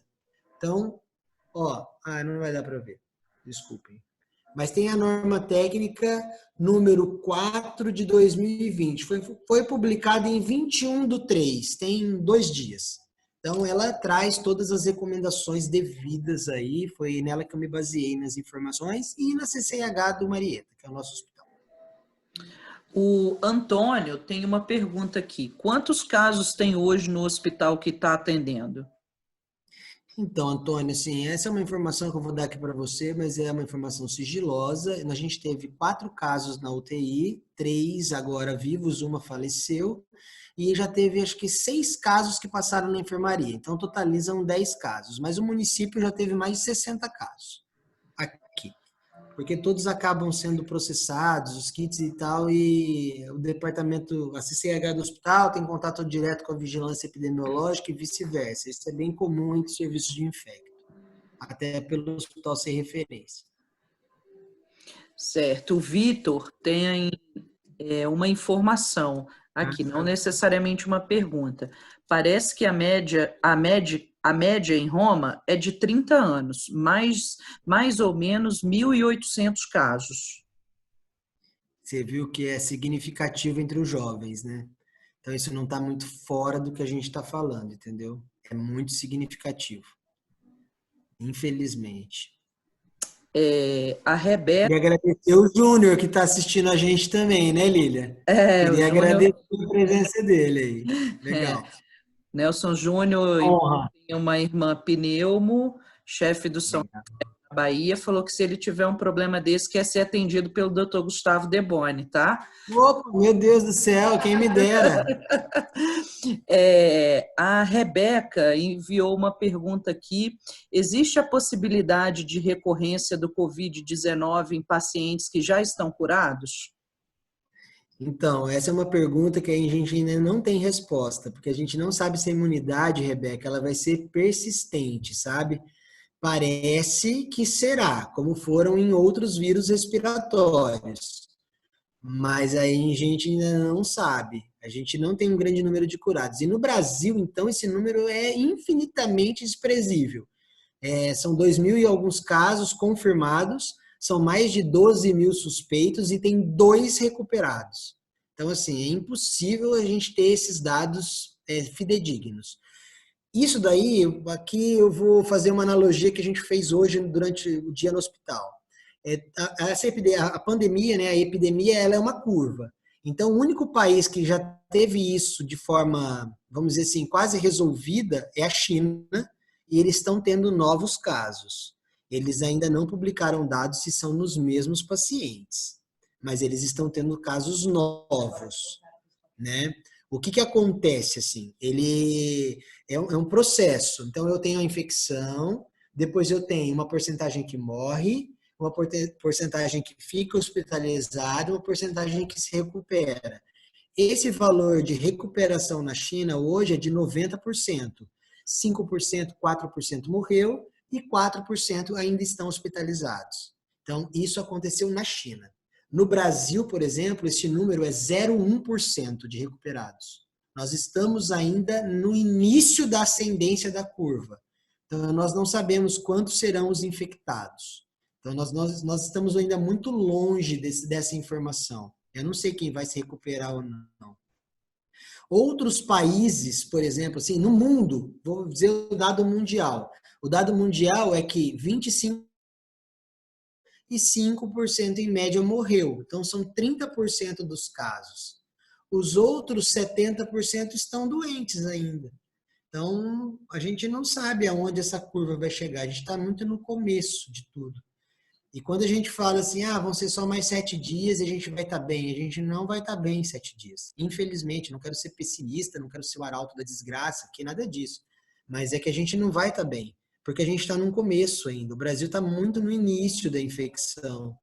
Então, a gente vai ter um longo caminho pela frente, vai depender de todas as medidas que a gente vai adotar. Eu até acho que Santa Catarina foi muito feliz na questão de fechamento, porque a gente fechou rapidamente o estado. Mas passou um bom tempo. Brasília também fez isso. A Lília está em Brasília e se fechou rapidamente. Até antes dela vir para cá, a última vez que ela veio, o estado já estava fechado, o Distrito Federal. E a gente estava aqui ainda com o estado aberto. E São Paulo, por exemplo, ele se fechou hoje. Então, assim, depois de uma infinidade de casos. Então, a curva exponencial que isso vai atingir, a gente ainda não sabe. Eu já ouvi dizendo que seriam no Brasil mais de 300 mil casos. Tem projeções que falam em 1 milhão de pessoas. Então, 1 milhão de pessoas, se você olhar em nível Brasil, é 0,5%. É pouco. Só que 1 milhão de pessoas, 5% em UTI, esse valor é de 5 mil pessoas, 50 mil pessoas, 50 mil leitos. Quem que vai ter isso, entendeu? A gente não vai ter isso nunca, é muito. Então, assim, tem que pensar que se for em nível Brasil, um número exacerbado, a gente está realmente com um problemão, hein? É um problemão. Era isso, Lília? Tem mais? Tem mais perguntas chegando aqui. Pergunta aí, cara. Vamos lá. O Antônio acredita que as medidas tomadas no estado de Santa Catarina de iniciar a quarentena antes dos outros estados pode ter menos casos possíveis? Eu acho que essa é o que se mostrou que mostrou melhor resultado em relação à curva, são as medidas de isolamento em todo o mundo. Os países que fizeram isso na frente, eles tiveram menos ascendência na curva. É óbvio que esses exemplos, eles são ainda muito restritos a locais pequenos. Por exemplo, Singapura. Singapura é uma cidade-estado. Então, assim, é muito pequeno, né? É diferente de um país como o Brasil. Então, o Japão já é culturalmente um país diferente. É um país mais fechado, as pessoas se respeitam, não se tocam, não tem o hábito de se cumprimentar abraçando, beijando. Então, assim, eles tiveram muito menos. Talvez seja cultural deles, né? É diferente, entendeu? No Brasil, a gente tem um hábito totalmente diferente. A gente encontra um ao outro, a gente está dando a mão, a gente se abraça, a gente se beija. Tem lugares que se dão 3 beijinhos, é diferente, entendeu? É outro hábito. Então, essa mudança de hábito também é um grande paradigma. Então, eu acho que isso também vai ter uma influência direta. Se fechar, é uma das medidas. A gente isola as pessoas do contato e a gente estica a curva. Então, acho que Santa Catarina saiu na frente de um monte de estado. Não tenho dúvida nenhuma. Tem uma pergunta aqui da Ivana e do Vitor também, que está relacionado a essa pergunta. A Ivana, então, ela fala que está circulando um áudio do governador de Santa Catarina em reabrir o comércio e escolas no dia 30/3. Ela não sabe se é verdade. E aí o Vitor fala, ele está em Floripa, realmente a partir do dia 30 volta tudo ao normal, mas podem aumentar o tempo de quarentena. Assim, ele liberou de 7 em 7 dias a questão da quarentena. Ele renovou isso ontem, até o dia 30, que é a data limite. Assim, nós gostaríamos que tudo voltasse ao normal. Eu não tenho dúvida nenhuma disso. Todos aqui em casa, todo mundo gostaria de voltar às suas atividades habituais. Eu acho que o impacto econômico que isso vai ter é uma nova frente de batalha que a gente vai ter quando o Covid passar, quando a doença passar. Mas aí a gente vai estar vivo para lutar contra. Então aí a gente vai conseguir de novo construir nossas riquezas e cada um com o seu trabalho. Eu acho que isso daí também tem uma influência gigantesca em todas as decisões estatais, governamentais. Eu, como me apresentei lá no começo, eu sou gerente de um grande hospital e eu sei o impacto que isso vai ter na vida financeira do hospital. Com suspensão de cirurgias, com inúmeros procedimentos sendo suspensos, com o esvaziamento do hospital, com a diminuição de todas as receitas, o aumento dos custos em relação aos EPIs, né, o custo fixo que não modificou. E depois disso vai seguir uma nova fase. Estima-se que sejam, eu vou chutar números aqui que eu tenho ouvido no mercado financeiro. Imagina, num Brasil de 40 milhões de desempregados, imagina? Isso é um número que nenhum governador quer ter sob a sua gestão, porque isso vai ser fome, vai ser miséria, vai ser muita gente passando necessidades, vai ser a criminalidade aumentando.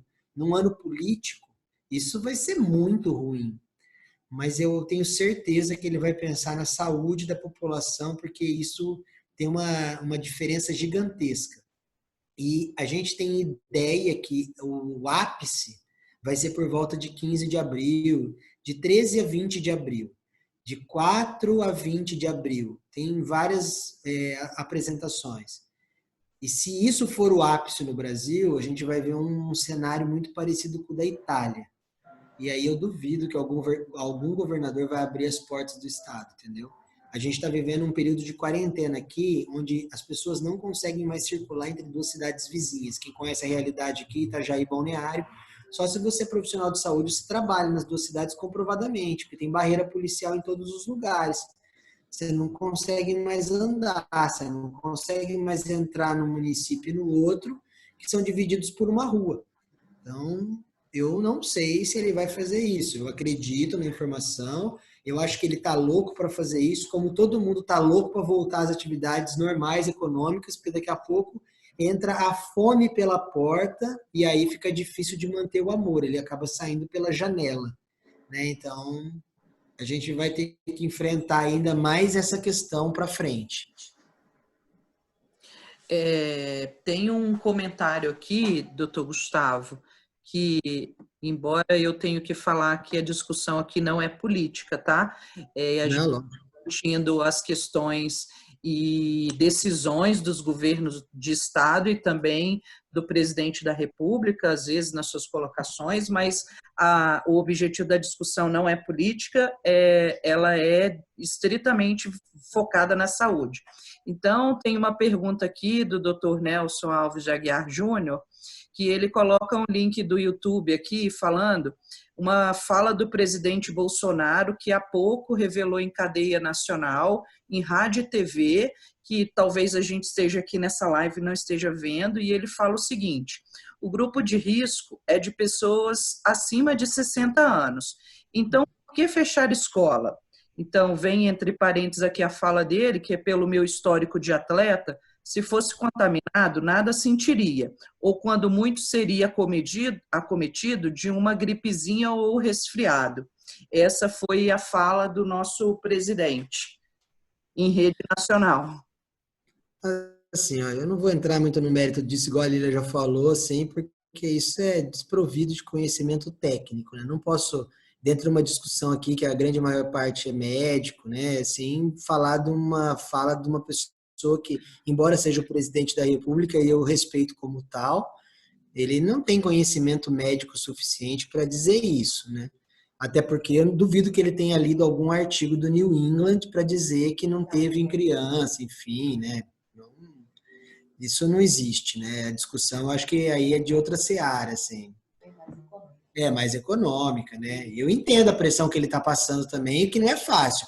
Eu imagino a pressão que o Donald Trump passou de fechar as fronteiras dos Estados Unidos com toda a Europa, numa coisa que implicou em perda de bilhões de dólares, né? Qualquer um desses chefes de Estado, a queda de ações que está se desvalorizando a cada dia. Então, assim, é uma coisa que está intimamente relacionada à outra, e aí existem muito mais assuntos de interesse nisso do que eu possa discutir.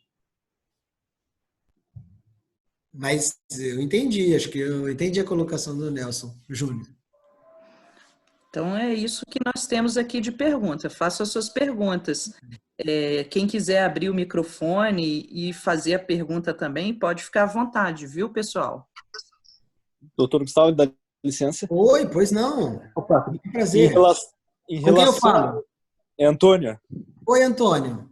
Em relação ali ao ápice ali, que vai ser por volta do dia 12, dia 20 ali, né, de abril, tu acredita que depois para voltar à normalidade vai mais quanto tempo, assim, pensando, a gente pode pensar como a China, que mais ou menos agora estaria voltando, ou tu acha que aqui no Brasil a gente não tem ainda como ver, né, pela Itália, pela Espanha, mas tu acreditaria que mais quanto tempo, assim, depois desse ápice para a gente voltar a uma normalidade, assim? Você tá aparecendo. Olha, cara, eu vou te dizer assim, ó, eu vou usar o exemplo da China, que é o exemplo que a gente tem confiável de evolução da doença, que é o único país que tem 90% de recuperação do Covid. E lá começou, tem alguns dados discordantes, tem gente que fala que em outubro já existiam alguns casos. Mas os relatos, né, eles da pneumonia do mercado de peixe, que eles chamaram inicialmente, eles são do final de dezembro. Então, assim, ó, dezembro, final de janeiro, final de fevereiro, final de março. 4 meses, 3 meses. E agora que a gente está tendo um novo surto de casos novos na China, porque são pessoas que estão vindo de fora e entrando de novo na China. Então, assim, se você lembrar daquele gráfico da pandemia da gripe espanhola, também, ele teve um pico, seguiu uma recuperação e depois teve um pico menor. Me parece que vai ser semelhante. E isso nós estamos falando em torno de 3 meses. Então, no Brasil, isso tudo começa agora. Nós começamos em março. Então, é abril, maio, junho. Eu acredito que por volta de agosto a gente estivesse já dentro de uma fase de recuperação. E a gente vai viver agora uma transformação que nós vamos passar o inverno, né, que são as mudanças climáticas que favorecem os sintomas respiratórios. Então, nós vamos vivenciar nosso período agora. A gripe espanhola durou 2 anos. Então, foram 2 anos mundo afora para ter 40 milhões de mortos. Então, é um número muito significativo. É óbvio que hoje a gente tem uma condição sanitária muito melhor e uma condição de saúde tecnológica melhor, né? Imagina, em 1918 você não sabia nada. Não tinha nada do que a gente conhece hoje na medicina, né? É totalmente diferente. Mas, se esse número for de alguns milhões de mortos, vai ser significativo. É uma coisa que a gente ainda não teve. Talvez seja a guerra do nosso período. Eu vou fazer uma analogia aqui, né? Eu gosto muito de história, sabe? E tem uma obra do Albert Dürer, que é um renascentista alemão, que ele pinta uma coisa que outros pintores também pintaram, assim, que são os 4 cavaleiros do Apocalipse. E os 4 cavaleiros do Apocalipse, eles são a fome, a guerra, a morte e a doença. Então, a doença está aí, né? Eu acho que ela vai fazer uma transformação e vem promovendo isso no mundo, não seria diferente. Tem uma coisa que é da cultura popular, assim, também, não sei se você já recebeu isso via Instagram, você acaba recebendo um monte de coisa, né? Eu não coloquei aqui porque eu acho que não é o motivo da aula, mas... Presta o celular, amor. Eu vou ler aqui para você, que eu acho que cabe na tua pergunta, assim, sabe? Que como é que fala? Uma citação do Nostradamus, não sei se é verdade ou não, mas fala assim, profecia de 1555. No ano dos Gêmeos, 2020, surgirá uma rainha, corona, desde o Oriente, China, que estenderá sua praga, vírus, vindo dos seres da noite, morcegos, a terra das 7 colinas, Itália, transformando o pó aos homens do crepúsculo, os anciãos, para culminar na sombra da ruína, que é o fim da economia mundial. Não sei se tem muito fundamento, mas é do Leandro Carnal, é um cara que escreve coisas sérias aí, geralmente. Se isso tem algum fundamento para te justificar tudo isso, entendeu? Temos uma pergunta aqui da Ivana. Ela fala, o que acha da antecipação de formatura do curso de medicina como medida para auxiliar durante a pandemia? Olha, Ivana, eu acho que assim, eu acho que deveriam utilizar os estudantes todos no tratamento, mas eu sei que também está te colocando num risco enorme. E eu não posso, como. Aí eu vou utilizar um pouco do pensamento da arte da guerra, assim. Você nunca pode pedir para os seus comandados uma coisa que eles não possam fazer. Eu não posso te exigir como médica sem você sê-la, entendeu? Você ainda vai ser, você está ainda num processo de formação. Então, eu vou te colocar em risco, eu vou te expor a uma doença que muitas vezes você, guardando o repouso do seu lar, você não teria. Então, a hora que você já estivesse preparada para o campo de guerra, entendeu? Você teria que ter os materiais adequados para estar lá lutando. Então, em parte, é uma coisa que eu ia ter que pensar muito, sabe? Se eu fosse o gestor para isso, de te liberar para lutar, eu não sei se esse é o melhor caminho. Eu acho que a gente teria que primeiro gastar as reservas do que a gente tem, sabe? De pegar os profissionais que estão atuando no dia a dia já, das diferentes especialidades. O que eu vejo muito e eu vejo muito isso assim, sabe? A gente tem um grande número de médicos no Brasil, só que nessa hora eu vejo pouca gente querendo enfrentar a batalha de frente. Eu vejo muita gente querendo sair da linha de frente, sabe? Falar que está doente, que não pode, que isso na verdade é a repercussão de um grande medo que as pessoas têm. Eu também tenho. Você acha que eu vou atender um paciente com suspeita de Covid, eu vou estar lá, ele está tossindo na minha cara, eu não tenho medo?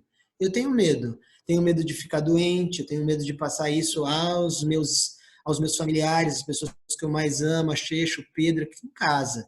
Então eu chego, eu tiro a minha roupa, eu vou tomar banho direto. Eu, mesmo com essas medidas, eu sei que eu estou correndo risco. Eu sou um grupo de risco, mas inúmeras pessoas precisam de mim, entendeu? Então eu tenho que enfrentar isso. Eu acho que a primeira etapa era os médicos eles realmente exercerem o seu papel de médico. Então, eles iam ter que ir para a luta. Depois, se isso não fosse o suficiente, eu acho que seria a vez dos acadêmicos de medicina. Mas como é que exigir que vocês façam isso, eu acho que eu estou colocando as crianças como, vou fazer uma analogia, como Hitler fez lá na sua juventude hitlerista para lutar pela Alemanha. Entendeu? Não é isso. É minha opinião, tá? Só fui saliente nela, assim, não sei, desculpe. A Ivana, ela fala que ela compreende, que ela entende, que ela trabalhou com você no RUT e te admiro como profissional. Parabéns. Legal, Ivana. Legal. Muito obrigado por estar acompanhando a live aí. A Laura também está falando aqui, parabéns. A equipe da M te admira muito.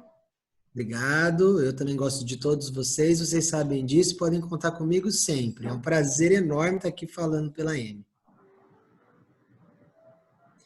Era isso então, Lília?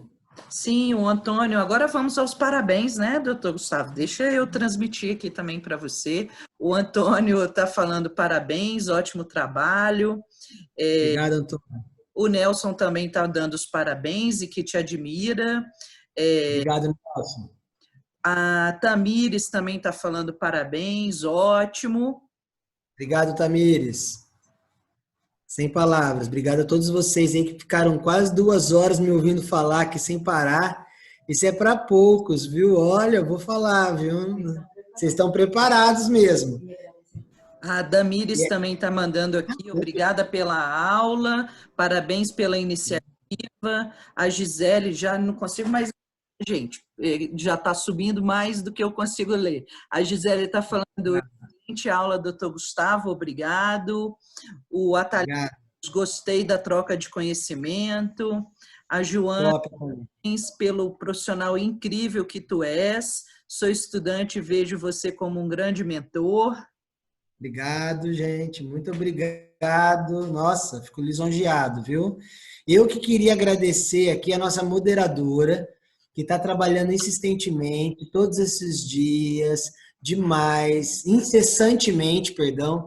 Lília, olha, você mora no nosso coração aqui, eu e a Flávia temos um respeito enorme por você. Muito obrigado por tudo que você tem feito pela M, pelo Lapidari, pelo primeiro plantão. E a gente gostaria de parabenizar, porque ontem a gente sabe que foi teu aniversário, né? Obrigada. Então, meus parabéns, tá? Parabéns. Eu, gente. Obrigada, doutor Parabéns. Gustavo. Obrigada, Flávia, também. Eu é que fico honrada aí de moderar uma sala com tanta gente profissional, com tanto conhecimento e com um excelente palestrante aí. Obrigado, gente. Muito obrigado. Eu queria encerrar, né, que acho que agora está na hora da gente encerrar, com uma frase do Avicena. Avicena, para quem não lembra, não sabe, ele foi o maior médico do período medieval, viveu por volta de 1000 depois de Cristo, e ele foi um dos primeiros a difundir o conhecimento nas escolas de medicina. Então, ele faz parte da história dos barbeiros cirurgiões que atravessavam a Europa para estudar na Pérsia Antiga. E é dele a frase: a imaginação é a metade da doença, a tranquilidade é a metade do remédio e a paciência é o começo da cura. Então a gente precisa tirar dos nossos pacientes a imaginação fértil em relação ao Covid. A gente precisa transmitir tranquilidade para todos eles, e isso quem faz é o médico da porta, do pronto-socorro. Tudo começa nele. E a gente precisa ter muita paciência nesse período de dificuldade, nós e os nossos pacientes, porque eu tenho certeza que assim a gente vai chegar ao momento da cura. Queria agradecer a todos vocês por estarem aí, tá? Muito obrigado mesmo a todos. Quem não segue a M Doctors, primeiro plantão, fiquem à vontade, estão aí os nossos links. E quinta-feira